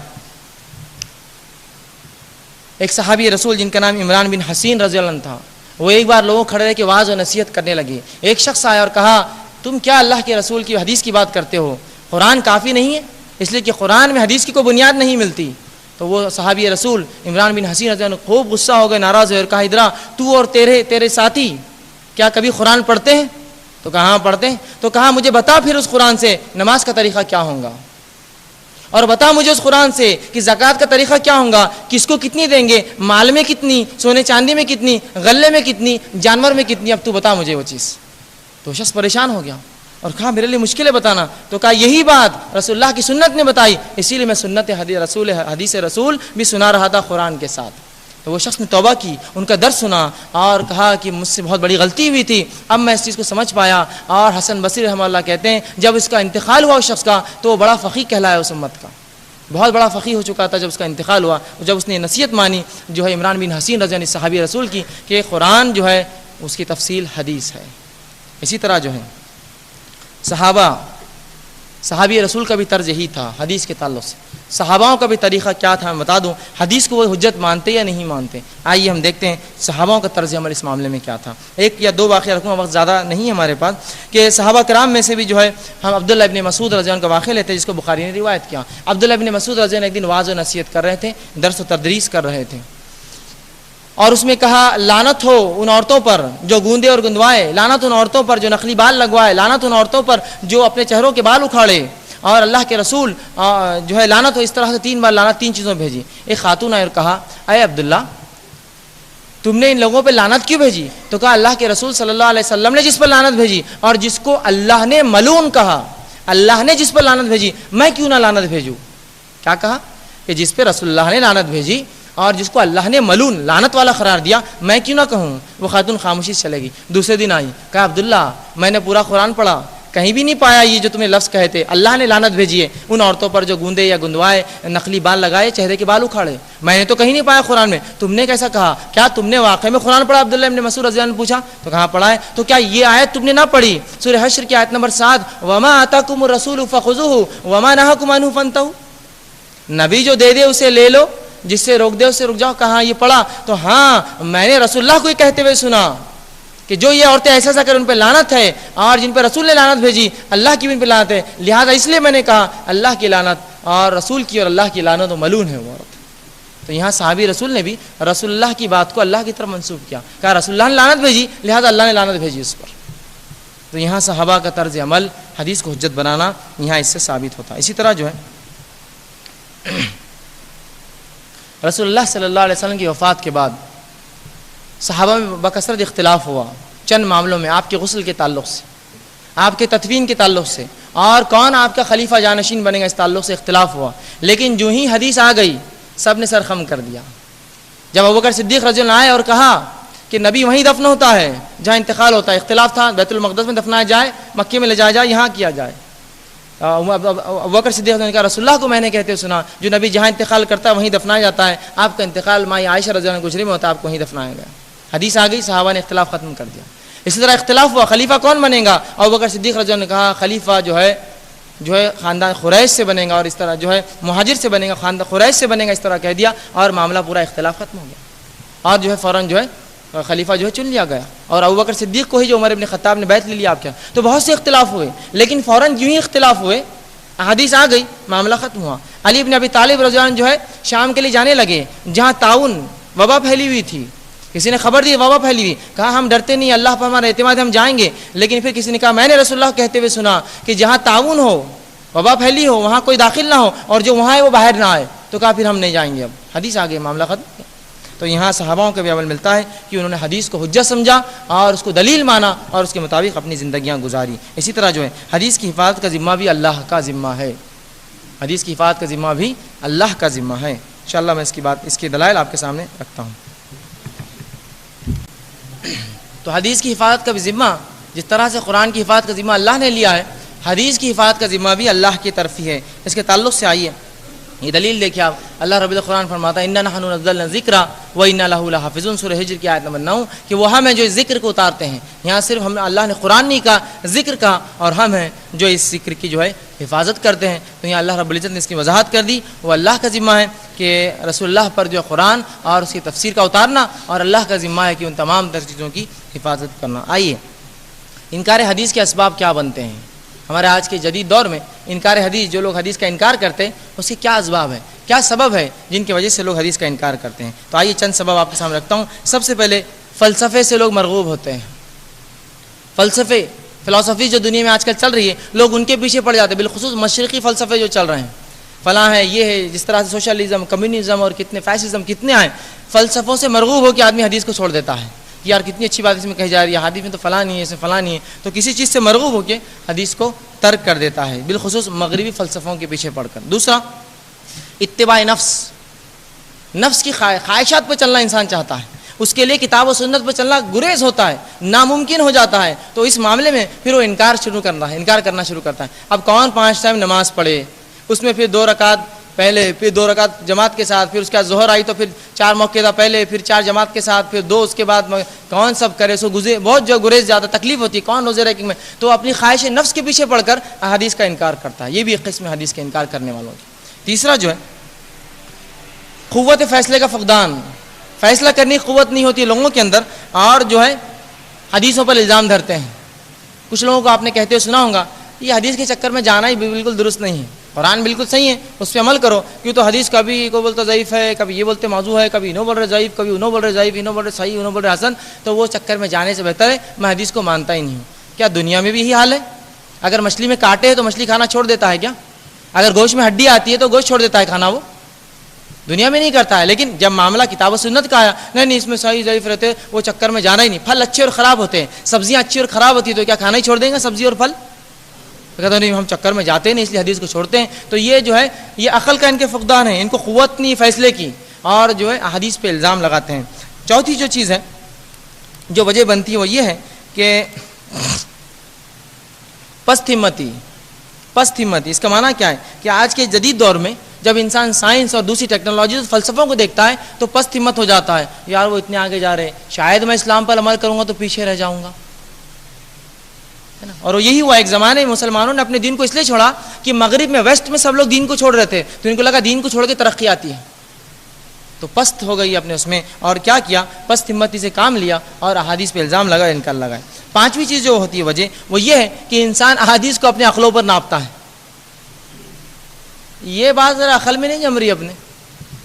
سوال یہ تیری عقل اتنی اونچی ہے کیا؟ سوال تو یہ ہے تیری عقل اتنی اونچی ہے کیا؟ یہ بات عقل پہ نہیں جم رہی، میں سمجھ رہا ہوں، لیکن سوال یہ کہ عقل اتنی اونچی ہے اور ہر شخص جو ہے عقل لڑانے پہ تلا ہوا ہے، یہ بات کچھ جم رہی نہیں اپنے کو۔ تو آپ کے جمنے نہیں جمنے سے حدیث کا کوئی تعلق نہیں ہے۔ ویسے قرآن کی بہت سی باتیں بھی نہیں جمتی ہے پھر اگر سمجھ میں آتی، ٹھیک ہے؟ تو یہ عقل مت لڑائیے۔ تو جو حدیث قرآن سے میل کھائے ہم مانیں گے، باقی نہیں مانیں گے۔ تو یہ یاد رکھیے، یہ ایک نیا معاملہ نکلا ہے کہ جو انسان کہتا ہے کہ عقل پہ نہیں جم رہی، جو قرآن سے ٹھیک ہے باقی ہم نہیں مانیں گے، یہ بھی ایک نیا فتنہ ہے۔ تو اپنی عقلوں کو اگر آپ اس بلندی پہ لے جاتے ہیں، اس معیار پہ لے جاتے ہیں، پھر الگ بات ہے۔ لیکن اگر وہ معیار نہیں ہے تو پھر جو علماء نے اس کے تعلق سے بیان کیا ہے، اس کی تشریح اور اس کی توضیحات کو پڑھیے اور اس پر عمل کیجیے۔ اس کے بعد جو ہے چھٹی چیز جو ہوتی ہے، یہ جو ہے مسلکی، جماعتی، نسلی، علاقائی اختلاف۔ فلاں ایسا کرے تو ہم ایسا کریں گے، وہ سنت پہ عمل کرے تو اس کے مخالف ہم یہ کریں گے، فلاں نے وہ کیا تو ہم یہ کریں گے۔ اس اختلاف میں بہت سی بار جو ہے اس چیز کو، حدیث کا ہم انکار کرتے ہیں۔ اور پانچویں، خود پسندی اور شہرت کے لیے بھی کچھ لوگ حدیثوں پہ الزام لگاتے ہیں۔ اس سے انسان جلدی مشہور ہو جاتا ہے، میں نہیں مانتا حدیث کو، تو ارے وہ نہیں مانتا، وہ اس سے خود پسندی اور شہرت، اس کو بلندی، لوگ اس کو جاننے پہچان لگتے ہیں۔ اور کچھ لوگ بہت سستا ذریعہ اختیار کرتے ہیں، اس سے بہتر تھا کسی اور فیلڈ میں جا کے یہ کام کرتے، سستا ذریعہ اختیار کرتے شہرت کا اور خود پسندی کا، اور جو ہے اس چیز کو اظہار کرتے ہیں اپنے عمل سے۔ فلاں چیز ایسی ہے، نہیں اس کو ہم نہیں مانتے، فلاں ویسی ہے، اس کو نہیں مانتے، جو ہم کو پسند ہے اس پہ عمل کرتے، جو نہیں پسند ہے اس کو ترک کر دیتے ہیں، فلاں۔ یہ درست نہیں ہے۔ یہ چند وجوہات ہوتے ہیں جس سے لوگ جو ہے حدیث کا جو ہے انکار کرتے ہیں۔ اب چند وہ باتیں جو حدیث پہ الزام لگائے جاتے ہیں، چند وہ ازالے ان چیزوں کے جو حدیث پہ اکثر لوگ الزام لگاتے ہیں، جس کی وجہ سے یہ کہتے ہیں اس لیے حدیث پر ہم عمل نہیں کرتے۔ چنو باتیں۔ پہلی چیز تو یہ کہ قرآن میں ہر چیز کی وضاحت ہے، حدیث کی ہم کو ضرورت نہیں ہے۔ قرآن میں سب کچھ ہے نا، دیکھو قرآن کی آیت، اور واقعی میں قرآن میں اللہ رب العزت سورہ نحل کی آیت نمبر جو ہے 89 میں فرماتا ہے وَنَزَّلْنَا عَلَيْكَ الْكِتَابَ تِبْيَانًا لِكُلِّ شَيْءٍ، کہ ہم نے آپ کی طرف ایک کتاب بھیجی جو تمام چیزوں کی تفصیلات دیتی ہے۔ تو کہتے دیکھو اب تو بہرحال معاملہ درست ہو گیا، قرآن میں تو تمام چیزوں کی تفصیلات ہے، پھر حدیث کی کیوں ضرورت ہے؟ حالانکہ اسی سورہ میں 20 آیت پہلے، سورہ نحل کی آیت 44 میں اللہ نے فرمایا وَأَنزَلْنَا إِلَيْكَ الذِّكْرَ لِتُبَيِّنَ لِلنَّاسِ، کہ ہم نے آپ کی طرف ذکر اتارا ہے تاکہ آپ لوگوں کو کھول کھول کر چیزیں بیان کر دیں۔ پھر یہاں جب یہ دلیل دی جاتی ہے، اللہ کتاب کو اللہ کی کتاب سے پھر توڑتا ہے، جبکہ رسول اللہ نے اسے منع کیا کہ اللہ کی کتاب کی ایک آیت سے دوسری آیت کو رد نہ کرو۔ تو اس طرح سے اسی اس میں اللہ کے رسول کے بارے میں فرما دیا گیا تاکہ آپ لوگوں کو بیان کر دیں۔ تو قرآن میں تمام چیزیں یقیناً ہے، لیکن اس کی تفصیلات رسول اللہ صلی اللہ علیہ وسلم کی حدیث میں۔ دوسرا الزام جو لگتا ہے، جو وجہ بنتی ہے لوگ جو ترک کرتے ہیں، رسول اللہ صلی اللہ علیہ وسلم نے حدیث خود لکھنے سے منع کر دیا، اور بات بالکل درست ہے۔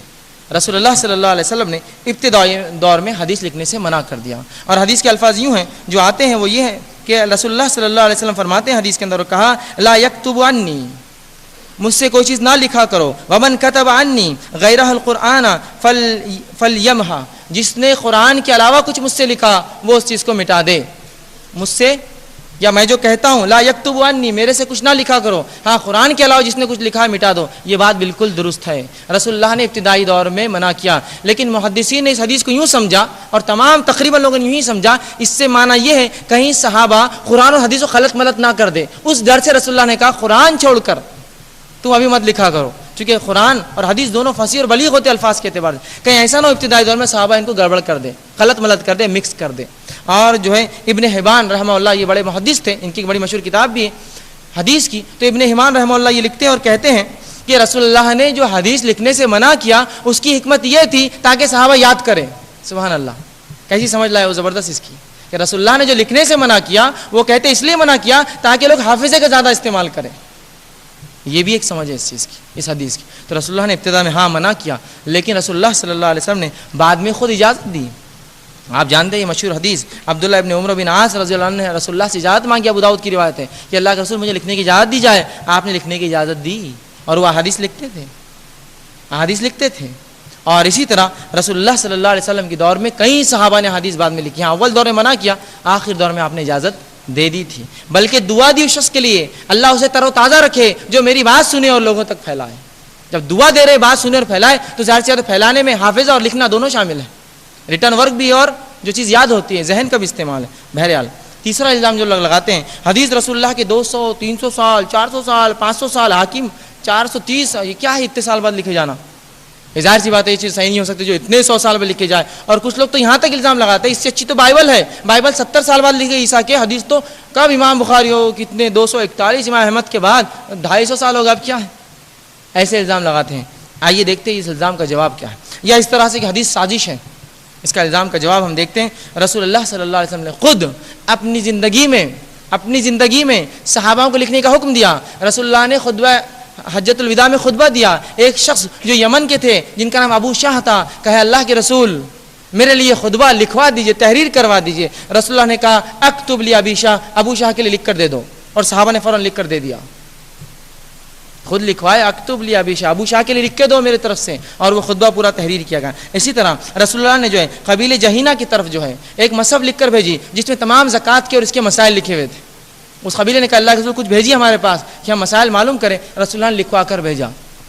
اسی طرح خود رسول اللہ صلی اللہ علیہ وسلم کے دور میں جو ہے مصحف وائل بن حجر رضی اللہ عنہ نے جو ہے کچھ حدیثیں لکھی تھی رسول اللہ۔ اسی طرح جو ہے صحیفہ جو ہے اہل یمن، رسول اللہ نے اہل یمن کی طرف کچھ حدیث لکھ کر بھیجی تھی جس میں دیت مطلب قتل کا کس طرح سے بدلہ لیا جائے، کیا کیا جائے، زکوٰۃ اور چند باتیں جو ہے قربانی کے تعلق سے مسائل تھے۔ اسی طرح رسول اللہ نے جو ہے کتاب الصادقہ یا کتاب الصدقہ کہ رسول اللہ نے کتاب لکھوا کر بھیجی کہ لوگ کس طرح سے زکوٰۃ نکالیں اور صدقات کیسے دیں۔ یہ رسول اللہ کے دور میں آپ کی اجازت سے لکھی گئی کتابیں وہ سنا رہا ہوں۔ صحیفہ حضرت علی رضی اللہ عنہ نے رسول اللہ کے دور میں حدیثیں لکھی۔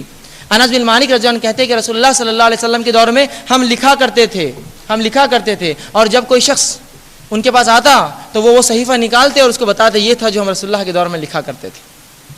تو یہاں پتہ چلا خود رسول اللہ کے دور میں حدیثیں لکھی گئی، عہد صحابہ میں لکھی گئی، اس کے بعد تابعین میں لکھی گئی۔ ہاں بات یہ ہوئی کہ کچھ کتابوں میں جا کے ضم ہو گئی اور ان کے نام سے مشہور ہوئی تو لوگوں کو لگا انہوں نے لکھی، جیسا امام بخاری نے کتاب لکھی تو وہاں بہت سی حدیث جا کے ضم ہو گئی جو بہت سے صحاباؤں سے متواتر چلی آ رہی تھی، انہوں نے اس کو نقل کر دیا اپنی کتاب میں جس سے وہ مشہور ہو گئی، لیکن اس کا معنی ہی نہیں کہ امام بخاری نے پہلی بار حدیث لکھی۔ حدیث رسول اللہ صلی اللہ علیہ وسلم کے زمانے سے لکھی جا رہی تھی اور صحابہ اس کو محفوظ کرتے تھے۔ طریقہ یہ تھا کہ حافظے کے ذریعے بعد میں لکھنے کے ذریعے اس کی حفاظت کی گئی۔ اسی طرح جو ہے حدیث خلاف عقل ہے، یہ ایک بہت بڑا مسئلہ ہوتا ہے کہ لوگ کہتے ہیں کہ حدیث خلاف عقل ہے اور کبھی کبھار حدیث میں عریانیت بھی رہتی ہے، گندگی بھی رہتی ہے، یا ایسی باتیں جو بہائی بے شرمی کی جو عموماً ہم نہیں سننا چاہیں گے وہ بھی ہوتی ہیں۔ تو یاد رکھیے ایک بات بتا دوں میں آپ کو، جب رسول انسانیت کے لیے نمونہ ہے تو اس کی زندگی کی وہ باتیں بھی ہمارے سامنے آتی ہیں جو عموماً دوسروں کی ظاہر نہیں کر سکتا وہ آدمی، وہ بھی کرنا ہوتی ہے، اس لیے کہ اسی کو دیکھ کے تو ہم چلیں گے۔ طہارت کب ٹوٹیں گی اور کب ہوں گی، غسل کب واجب ہوگا اور کب نہیں ہوگا، کون بتائیں گا؟ تو یہاں رسول کی زندگی کی باتیں بھی ہمیں معلوم ہوتی ہیں جو عموماً ایک آدمی دوسرے کو نہیں بول سکتا اپنی زندگی سے۔ یہ کیوں تو انسانیت کو سکھانے کا معاملہ ہے، یہ بتانے کا معاملہ ہے، ورنہ اگر یہ چھپا لیا جاتا تو پھر کیا کرتا انسان، کیسے عمل کرتا دین پر؟ تو کہتے عریانیت ہے، اور کبھی کبھار کچھ بری باتوں کو دہرانا بھی پڑتا ہے۔ میں مثال دے کے بتاتا ہوں، آپ کو یا آپ کے گھر والوں کو کسی نے گالی دی، آپ کورٹ میں کیس ڈالا، آپ نے کورٹ میں گئے، جج کے پاس، جج کیا ہوا؟ اس نے میری ماں کو بڑی بڑی گالیاں دی۔ گالی کیا دی؟ نہیں بہت بڑی بڑی گالیاں دی۔ میں کیسے بولوں گا منہ سے؟ نہیں، یہاں کیس چل رہا ہے، آپ کو بتانا ہوگا کیا دی اس نے، تبھی آگے بات ہوں گی، ہے کہ نہیں ہے؟ تو یہاں پھر آپ کو بولنا پڑے گا اس نے میری ماں کو یہ گالی دی۔ یہاں مقصد آپ کا گالی دینا نہیں ہے، مقصد یہ کہ وہ چیز بتانا۔ تو ایسا بہت سی بار ہوتا ہے کہ کچھ چیزیں جس کو ہم بے حیائی سمجھتے ہیں لیکن کچھ جگہ بولنا ضروری ہے، بولنا ضروری ہوتا ہے۔ تو اس طرح سے بہت سی حدیثوں میں کچھ واقعات آتے ہیں، ٹھیک ہے؟ تو لوگ سمجھتے ہیں عریانیت نہیں ہے، یہ امت کو سکھانا ہے۔ عموماً ہم اور آپ وہ باتیں نہیں بتا سکتے، رسول اللہ کی زندگی سے آتی ہے تاکہ ہم سیکھ رہے۔ اسی طرح حدیث خلاف عقل ہے، میری عقل میں بات نہیں آتی تو پھر میں کہوں گا ہماری عقلیں اتنی اونچی نہیں ہیں کہ اس معیار تک پہنچیں، تو ہمارا کام ہے خوب ہوم ورک کریں، خوب پڑھے لکھے اور اس معیار تک پہنچیں، اور جب بھی ایسی کوئی بات سمجھ میں نہ آئے کہے اے اللہ اس کی مجھے سمجھ دیں، نہ کہ یہ کی بات میری سمجھ میں نہیں آتی ہے، اللہ سے دعا کرے اللہ مجھے سمجھ دے اس چیز کی، ٹھیک ہے؟ اسی طرح جو ہے جو قرآن کے موافق ہے ہم قبول کریں گے، جو قرآن کے موافق نہیں ہم قبول نہیں کریں گے۔ یاد رکھیے یہ بھی کوئی دلیل نہیں ہے، یہ بھی کوئی وجہ نہیں ہے قرآن کے انکار کی۔ بہت سے لوگ کہتے ہیں کہ جو قرآن کے موافق ہم کریں گے اور جو نہیں تو اس میں ان کی عقل کی کمی ہے، ان کے نیت کا جو ہے فقدان ہے، کمی ہے۔ اور ان کے فہم کی خرابی ہوتی ہے جو ان کو اس قول پر یا اس بات پہ مجبور کرتی ہے. تو یہ چند باتیں ہیں جس کی وجہ سے لوگ حدیث کا انکار کرتے ہیں یا اس طرح سے حدیثوں کو کرتے ہیں. تو میں سمجھتا ہوں اس مختصر وقفے میں نے کافی ساری تفصیلیں رکھنے کی کوشش کی کہ حدیث کا مقام، اس کا وحی ہونا اور اس کا حجت ہونا دین میں، کہ جب اس سے کوئی بات ثابت ہو جائے تو وہ بات بالکل بہرحال سے درست ہوتی ہے، وہ حجت اپنے آپ میں جو بہرحال بن سکتی ہے. تو بس یہی مقصد تھا، چند باتیں. جہاں تک حدیث کا جمع اور تدوین، اس تعلق سے میرا عنوان پچھلے رمضان ہوا، اس کے ڈیویڈیز جو ہے دستیاب ہے، آپ اس میں دیکھ سکتے ہیں تفصیلات.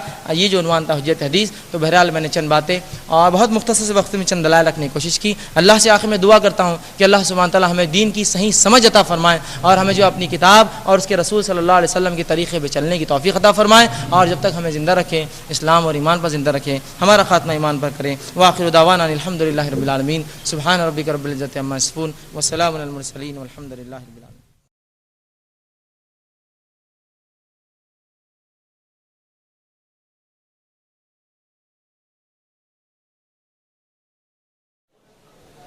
اعوذ باللہ من الشیطان الرجیم. بسم اللہ الرحمن الرحیم. الحمدللہ والصلاة والسلام علی خاتم النبیین والمرسلین وبعد. رب اشرح لی صدری ویسر لی امری واحلل عقدۃ من لسانی یفقہوا قولی. بہرحال اپنا جو ہے سوال جواب کا ہم سیشن شروع کرتے ہیں. خواتین سے جو کاغذ کے ذریعے جو سوال آتے ہیں پہلے اس کو ہم دیکھیں گے اور پھر ایک ایک مائک سے انشاءاللہ عزیز آپ سوال کر سکتے ہیں. کسی نے سوال کیا کشف اور الہام میں کیا فرق ہے اور کیا یہ نبیوں کے علاوہ کسی اور کو ہو سکتا ہے. اچھا سوال کیا کہ کشف اور الہام کیا ہے اور کیا یہ نبیوں کے علاوہ کسی اور کو ہو سکتا ہے. تو ظاہر سی بات ہے کشف جو ہے عربی زبان کا لفظ اس کا معنی ہوتا ہے کسی چیز کا کھلنا، واضح ہونا. اسی سے لفظ جو ہے بیٹری کو عربی میں کشاف بولتے ہیں، اس لیے کہ وہ کیا کرتی ہے سامنے اندھیرے کو کھول دیتی ہے اور سامنے کے راستے کو دکھا دیتی ہے. ٹھیک ہے، تو کشف کہتے ہیں عربی زبان میں اس کو کھولنا کسی چیز کو، اوپننگز کہیں گے، راستہ یا دکھنا یا واضح ہونا. تو کشف سے مراد کسی انسان کو کوئی چیز سمجھ میں آ جائے تو یہ ہو سکتا ہے. ایک چیز کتاب و سنت کی مجھے آج تک نہ سمجھ میں آئی اور آج سمجھ میں آ گئی، یہ ایسا کہہ سکتا ہے. لیکن اگر کشف سے مراد یہ ہے کہ وہ چیز جو کسی اور کو نہیں دکھتی مجھے دکھ گئی، یا وہ باتیں جو کوئی اور نہیں جانتا میں جانتا ہوں، یا وہ چیزیں جو غائب کی وہ میں جاننے لگا ہوں، یہ کشف پھر شریعت سے ثابت نہیں. یاد رکھیے یہ کشف نہیں ہے، پھر یہ ظاہر سی بات ہے شیطان کی طرف سے کچھ نہ کچھ معاملہ ہے. ٹھیک ہے، تو بہرحال کشف وہ ہوتا ہے کسی چیز کا کھلنا یا واضح ہونا، اس میں کوئی حرج نہیں. دوسرا کہا الہام میں کیا فرق ہے دونوں میں. الہام ہوتا ہے دل میں بات کے آنے کو کہتے ہیں. اگر نبیوں کے لیے الہام لفظ استعمال ہوا تو مطلب اللہ ان کے دل میں بات ڈالے، اور اگر ہم لوگ کہیں کہ اس پر الہام ہوا اس کا معنی میرے دل میں بات آئی. اس کی مثال دیتا ہوں. اگر میں سوچوں اور یہ کسی بھی انہوں نے کہا کیا نبیوں کے علاوہ کسی اور کے ساتھ ہو سکتا ہے؟ ہاں میرے اور آپ کے ساتھ ہو سکتا ہے. مجھے ایسا لگا آپ آ رہے اور آپ آ گئے، اللہ کی طرف کی بات تھی نا، مجھے لگا ایسا ہوگا اور ہو گیا، یہ ہو سکتا ہے. ٹھیک ہے، لیکن کوئی الہام سے مراد یہ ہے کہ کوئی فرشتہ آ کر میرے دل اور ذہن میں بات ڈالتا ہے جس سے پھر میں کام فلاں فلاں کرتا ہوں، یہ درست نہیں. پھر یاد رکھیے یہ درست نہیں ہے. دل میں بات آنا، اور اس کی دلیل یہ ہے کہ اللہ نبیوں کے علاوہ بھی یہ باتیں دل میں ڈالتا ہے. اللہ رب العزت سورہ قصص کی آیت نمبر 3 میں فرماتا ہے، بلکہ آیت نمبر 7 میں فرماتا ہے وَأَوْحَيْنَا إِلَىٰ أُمِّ مُوسَىٰ، کہ ہم نے موسیٰ کی ماں کی طرف وحی کی، اور ہم جانتے ہیں وحی انبیاء کے علاوہ کسی کی طرف نہیں ہوتی ہے. تو یہ وحی یہاں وحی سے مراد ہے دل میں بات آنا. تو موسیٰ علیہ السلام کی والدہ کے دل میں بات آئی اپنے بچے کو پانی میں ڈال دے. سمجھ رہے آپ بات؟ تو یہاں نبی نہیں تھی وہ، لیکن پھر بھی دل میں بات آنا. تو الہام سے معنی ہوتا ہے دل میں بات آنا. انبیاء کے لیے جب ہوگا تو یہ وہی ہوگا، اور ظاہر سی بات ہے اس کی جو ہے پیروی نبی بھی کریں گا اور ہمارے لیے بھی ضروری ہے. لیکن اگر میں کہوں کہ مجھے الہام ہوا، مطلب کوئی چیز مجھے لگا اور وہ ہو گئی، تو بہرحال یہ ایک الگ چیز ہے. لیکن الہام اور کشف یہ لوگوں نے چور دروازے نکالے اللہ کے اسماء و صفات میں داخل ہونے کے لیے، کہ ہمیں فلاں کا کشف ہو گیا اور ہم کو حکم آیا کہ نماز چھوڑ دو، ہمیں فلاں کا یہ ہوا، الہام ہوا کہ فلاں چیز کر دو. یاد رکھیے یہ نبیوں کے علاوہ اس طرح سے نہیں ہو سکتا ہے. ہاں دل میں بات ہے میں نے کام شروع کری، آپ یہ کہہ سکتے دل میں کچھ ہوا اور وہ چیز ہو گئی، یہ الگ بات ہے. لیکن یہ چور دروازے نہ بنائے اللہ کی ذات یا اس کی صفات کے اندر داخلے کی، جس طرح سے لوگ کرتے ہیں. اس چیز کو استعمال کر کے ان الفاظ کو عمومی طور سے ان الفاظ کے یہ معنی ہیں جو میں نے آپ کے سامنے رکھا.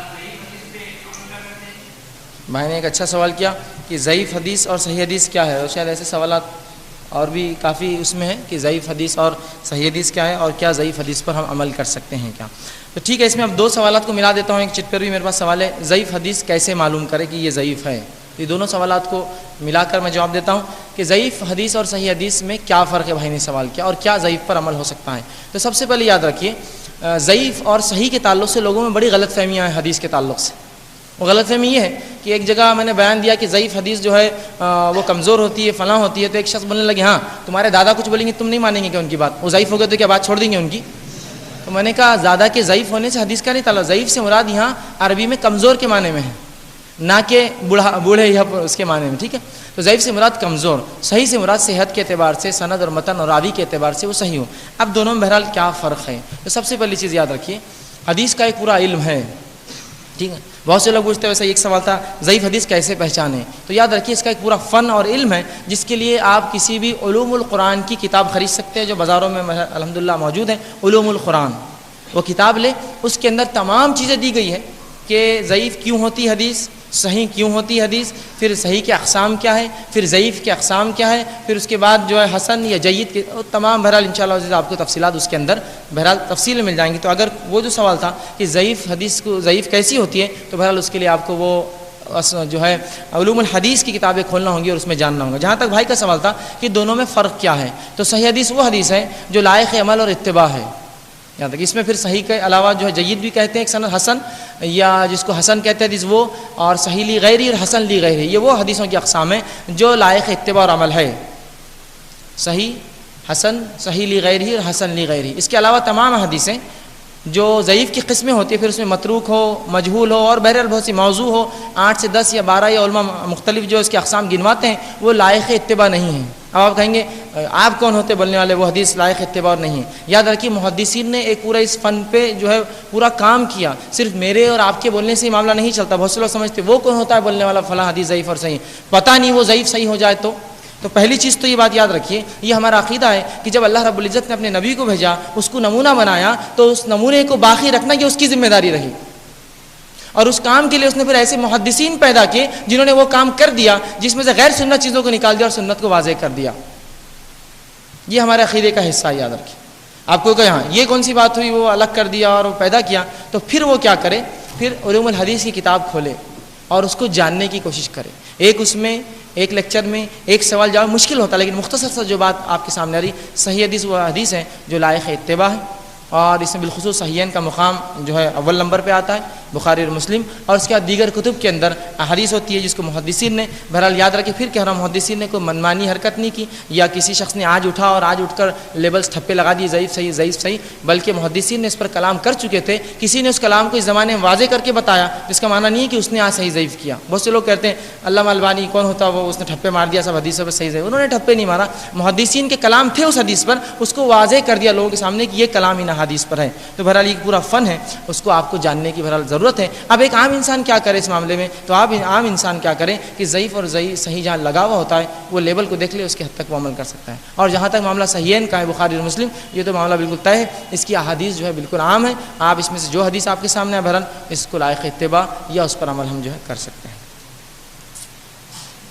ایک سوال تھا وہ پچھلی بار جواب دے دیا، کیا الہام نبیوں کے علاوہ بھی اور کسی کو ہو سکتا ہے اولیاء کو؟ تو میں نے جواب دے دیا ہاں، موسیٰ علیہ السلام کی ماں کے دل میں اللہ نے بات ڈالی، ایسی بات میرے اور آپ کے دل میں بھی اللہ ڈال سکتا ہے. کسی نے احادیث کی جامع معلومات ہمیں کہاں سے یا کن کن کتابوں سے مل سکتی ہے یا پوری ہو سکتی ہے؟ تو احادیث کے تعلق سے جو ایک بڑی بہترین اس فن پہ جو کتاب آتی ہے علوم الحدیث، ڈاکٹر صالح صبحی کی ایک بڑی مشہور اور معروف کتاب ہے.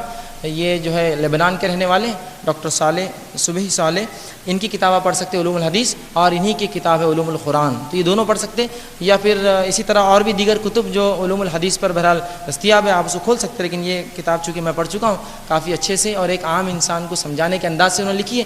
ڈاکٹر صالح صبحی کی ایک کتاب ہے علوم الحدیث، وہ آپ دیکھ سکتے ہیں، اس میں انشاءاللہ آپ کو تفصیلات ملیں گی.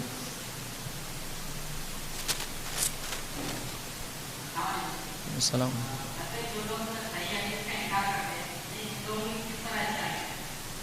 بھائی نے ایک سوال کیا، جو لوگ صحیح حدیث کا انکار کرتے ہیں ان لوگوں کی اصلاح کس طرح کی جائے؟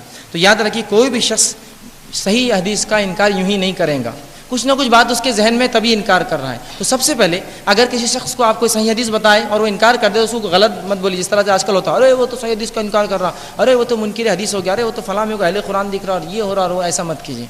ہو سکتا ہے لا علمی کی بنیاد پر وہ یہ کام کر رہا ہو، ٹھیک ہے. تو پہلے اس کو اچھے انداز سے سمجھائیے حدیث کیا ہوتی ہے، صحیح حدیث کس کو بولتے ہیں، اس کا حدیث کا مقام کیا ہے. چونکہ اس کو مقام نہیں پتہ اس لیے انکار کر بیٹھا ہے وہ آسانی سے. جب اس کو حدیث کا مقام پتہ چل جائے گا تو انشاءاللہ عزیز وہ یہ کام نہیں کرے گا. تو لہٰذا آپ اس کو اچھے سے سمجھائیے.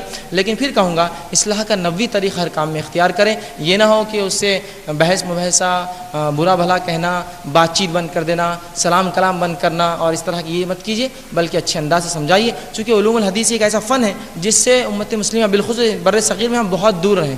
اکثر یہ ہوا کہ حدیث کا نام جب بھی آتا ہے تو ایک خاص لیبل لگ جاتا ہے آپ کو، اچھا وہ دکھ رہے ہو تم تو حدیثوں کی بات کر رہے ہو، سیدھا ایک ٹیگ لگ جاتا، ایک لیبل لگا دیتے آپ اللہ کے سر پہ چٹکا دیتے، یہ وہ فرقے کا آدمی ہے، اب اس سے بات نہیں کرنا، اس سے ملنا نہیں، اس سے رشتے ختم کر دو، بچی کا رشتہ طے ہے تو ابھی توڑ دو اس کو جلدی سے، اور فلاں اس لیے کہ یہ فلاں فرقے میں، چونکہ اس نے حدیث کی بات کیا. سوال یہ ہے کہ ایسا کون مسلمان ہے یا ایسا کون سا مسلمان ہے جو حدیث کو نہ مانتا ہو؟ کوئی بھی ایسا مسلمان نہیں جو حدیث کو، سب حدیث کو مانتے ہیں. تو بہرحال انہیں چاہیے کہ وہ علوم الحدیث یا حدیث کا فن یہ جانیں اور ان کو بتائیے پھر صحیح حدیث کیا ہے، اس کی اہمیت کیا ہے. بہرحال صحیح حدیث کی نہیں، آپ حدیث کی اہمیت ہی بتائیں تو وہ بات سمجھ جائیں گا. وہ کچھ وجہ ہوں گی کہ جس وجہ سے انکار کر رہا، لا علمی ہو سکتی ہے، یا پھر جو ہے کسی نے اس کو بولا کہ فلاں چیز صحیح نہیں تو اس کے ذہن میں وہ بات ہوں گی. پہلے بات جانیے کیا ہے جس وجہ سے انکار کر رہا ہے. جب بات پتہ چل جائیں گی تو پھر اس کی اصلاح کر دیجیے، انشاءاللہ عزیز آسان ہوگا. کسی نے سوال کیا؟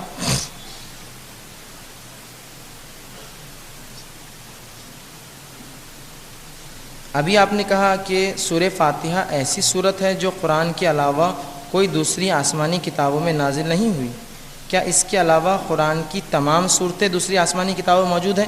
تو بہرحال یہ معنی نہیں تھا اس کا جب میں نے کہا کہ سورہ فاتحہ جو ہے قرآن کے علاوہ کبھی نازل نہیں ہوئی. اس سے پہلے تو اس کا معنی نہیں کہ تمام دوسری صورتیں نازل ہوئی تھی، یہ معنی نہیں ہے، بلکہ سورہ فاتحہ کی ایک افضلیت یا اس کا جو ہے مقام بتانے کے لیے رسول اللہ نے بتایا کہ یہ صورت اس سے پہلے نازل نہیں ہوئی. اب اس کے علاوہ دوسری کتابوں میں کچھ حصے نازل ہوئے ہوں گے، جس طرح سے اللہ نے خود کہا کہ ہم نے بنی آدم کو بنی اسرائیل کو یہ حکم دیا تھا، مطلب ان کی کتاب میں تھا وہ حکم. یہ بات سمجھ میں آ گیا. اللہ جیسا بہت سی مقام اللہ کہتا بنی اسرائیل کو ہم نے یہ کہا تھا، وہ کہا تھا، یہ مت کرو، وہ مت کرو، ایسا مت کرو، تو اس کا مطلب یہ ان کی کتاب میں موجود تھا، یہ تو ہم کو طے ہے. لیکن کیا پورا قرآن تھا؟ نہیں، پورا قرآن نہیں تھا. اور سورہ فاتحہ تو بالکل نہ تھی، اس کا یہ معنی ہے، ٹھیک ہے. لیکن یہ معنی نہیں کہ پورا قرآن باقی تھا، صرف سورہ فاتحہ نہیں تھی، اس معنی میں نہیں تھا. ایک حدیث ہم نے پڑھے تھے لیکن کچھ اردو کے الفاظ سمجھ میں نہیں آنے کی وجہ سے پورا مطلب غلط سمجھ لیے. یہ بھی سوچ لیا کہ رسول اللہ صلی اللہ علیہ وسلم ایسا کیسے کہہ سکتے ہیں. بعد میں ہم کو اس کا مطلب سمجھ میں آیا اور بات واضح ہو گئی، تو کیا ہمیں اس کا گناہ ہوگا؟ تو سب سے پہلے میں نے جیسا کہا، جب بھی شریعت اور دین کی کوئی بات نہ سمجھ میں آئے تو سب سے پہلے یہ کہے، اللہ سے دعا کرے اللہ مجھے سمجھ دے، مجھے توفیق دے کہ میں سمجھ سکوں. نہ کہ یہ کہ رسول اللہ ایسا کیسا کہہ سکتے، بہت بری بات ہے. ایسا تو سوچنا بہت بری بات ہے. رسول اللہ صلی اللہ علیہ وسلم کوئی بات اپنی خواہش سے نہیں کہتے، کوئی بات منمانی نہیں، سب اللہ کی طرف سے وہی ہے. تو لہٰذا اس کو پہلے سوچ لے کہ اللہ مجھے توفیق دے، مجھے یہ بات سمجھ میں نہ آئی. اس کے برعکس یہ کہنا کہ نہیں یہ بات درست نہیں، رسول اللہ ایسا کیسے کہہ سکتے، یہ بات درست نہیں ہے اور یہ بات صحیح نہیں ہے. تو بہرحال ہم اس پہ ختم کریں گے. بس آخری اعلان یہ کر دوں کہ وہی پھر سے کہ غلط فہمیوں کا ازالہ آپ لوگ کر لے، نہ کہ غلط فہمیوں کو دور پھیلائے. جس طرح سے ہو رہا ہے کہ کچھ لوگ آ کر سوالات کرتے ہیں، وہ ان کے علمی سوالات ہوتے ہیں، ہم کوشش کرتے ہیں ان کو جواب دینے کی، لیکن بہرحال کچھ لوگ بس وہ سن لیتے ہیں اور جا کر خواہ مخواہ جو ہے لوگوں کو بدنام کرتے ہیں. یہ اچھی بات نہیں، یاد رکھیے یہ درست نہیں ہے کہ آپ جا کر کسی کے بارے میں اچھا یا برا کہیں جب تک کہ آپ کو پورا تفصیلات نہ معلوم ہو. ورنہ ایسا ہو رہا ہے کہ گلیوں سے گزر رہے ہیں تو لوگ بہت لڑ رہے، مار رہے، کیا کیا کر رہے بتا نہیں، ایسے واقعہ سنا رہے. ایسا کوئی واقعہ نہیں ہے. لوگ علم سیکھنے اور سکھانے آ رہے ہیں. تھوڑی بہت باتیں جو ہے علم میں اختلاف لوگوں کے علماء کے ہوتا ہے، لیکن بہرحال اس کا معنی یہ نہیں کہ آپ جو ہے اس اختلاف کو لے کر لڑ پڑے. دوسرا یہ کہ مقرر جو آپ کے سامنے بات کر رہا ہے، یہ جو سوالات کے جواب رکھتا ہے، کوشش کرتا ہے کتاب و سنت سے رکھے، لیکن بہرحال پھر بھی وہ غلطیوں سے پرے نہیں ہے. اور جب بھی ہم سے غلطی ہوتی ہے، ہمارا ہر بار کا طریقہ کہ جب بھی ہم نے سوال و جواب میں کہیں غلطی ہوئی، 27 کی رات ہم اس کا ازالہ کرتے تاکہ زیادہ لوگ سنیں ہم سے غلطی ہوئی تھی. ہر سال کا یہ ہمارا معمول رہا کہ جب بھی ہم کوئی غلطی کرتے ہیں پورے دروس میں، وہ غلطیوں کو ہم لکھ کر رکھتے ہیں اور 27 کو ازالہ کرتے ہیں کہ یہ چونکہ 27 ہر کوئی آتا ہے، جو 21 کو آیا تھا، 25 سبھی آتے ہیں، تاکہ ازالہ ہو جائے ہم سے جو غلطی ہوئی تھی. تو ایسی اگر کوئی غلطی لگتی ہے مقرر سے وہ. دوسرا، مقرر کو تمام چیزوں کا بھی علم نہیں ہوتا ہے، یہ بھی مت سمجھیے، ٹھیک ہے. تو اگر کوئی چیز کا جواب نہ دے پائے، ویسے الحمدللہ کوشش کرتے ہیں ہم دینے کی، تو اس کا مطلب یہ نہیں کہ یہ مذاق کا موضوع بنے. یہ علم ہے، یاد رکھیے یہ علم ہے. تو کوئی شخص کہنا کہ مجھے علم نہیں ہے، اس میں کوئی قباحت یا کوئی برائی کی چیز نہیں ہے. لیکن لوگ اکثر یہ امید کرتے ہیں جو شخص اسٹیج پہ کھڑا ہے اب سب بولنا، اگر پورا آتا تو کھڑے ہونا ورنہ نہیں کھڑے ہونا. دنیا میں ایسا کوئی شخص نہیں ہے جو تمام تر شعبے شریعت کے جانتا ہو، کوئی نہیں ہے. چیلنج کے ساتھ کہتا ہوں جو تمام تر شعبے جانتا ہو اور اسے کبھی خطا نہ ہو. جتنا بڑا عالم ہوگا اتنی بڑی خطائیں ان سے ہوتی ہیں بہرحال، لیکن ان کی اچھی پہچان یہ ہوتی ہے کہ فوراً وہ رجوع کر لیتے ہیں. یہ غلطی ہوئی ہم سے، اگلا فتویٰ وہ جاری کر دیتے ہیں، ہم سے غلطی ہوئی فلاں میں ہم اپنی اصلاح کرتے ہیں. یہ ان کی اچھائی ہے. تو آپ یہ نہ سمجھے کہ کوئی غلطیوں سے پرے ہوتا ہے، ورنہ ہوتا ہے کہ وہ تو بڑے لائبریری پہ آ کے باتیں کرو تو فلاں بول رہے ہیں. تو لائبریری ایک اچھی جگہ ہے جہاں آ کر بیٹھ کر آرام سے بات کی جا سکتی ہے، اس میں بہرحال کوئی حرج نہیں ہے. ایسا بہت سی بار ہوتا ہے کچھ چیزوں میں اختلاف ہے، ان اختلافات کو خواہ عوام میں معاشرے میں نہ پھیلائے. رمضان کا مہینہ عبادتوں کا، ریاضت کا، ذکر و اذکار کا، تلاوت قرآن کا، قیام اللیل کا مہینہ ہے. تو اس کو مہینے کو برباد نہ کرے اس طرح کی، ورنہ گفتگو اور بحث کا موضوع ہی چل رہا ہے ہر جگہ. تو ایسا نہ کرے اللہ کے لیے، بلکہ اس مہینے کا احترام کرے اور ساتھ میں جو ہے پروگرام کی نوعیت سمجھتے چلے. اللہ سے دعا کروں گا اللہ رب العزت جو ہمیں اس میں کامیاب بنائے. وآخر دعوانا الحمدللہ رب العالمین. سبحان ربک رب العزت عما یصفون وسلام علی المرسلین والحمدللہ رب العالمین.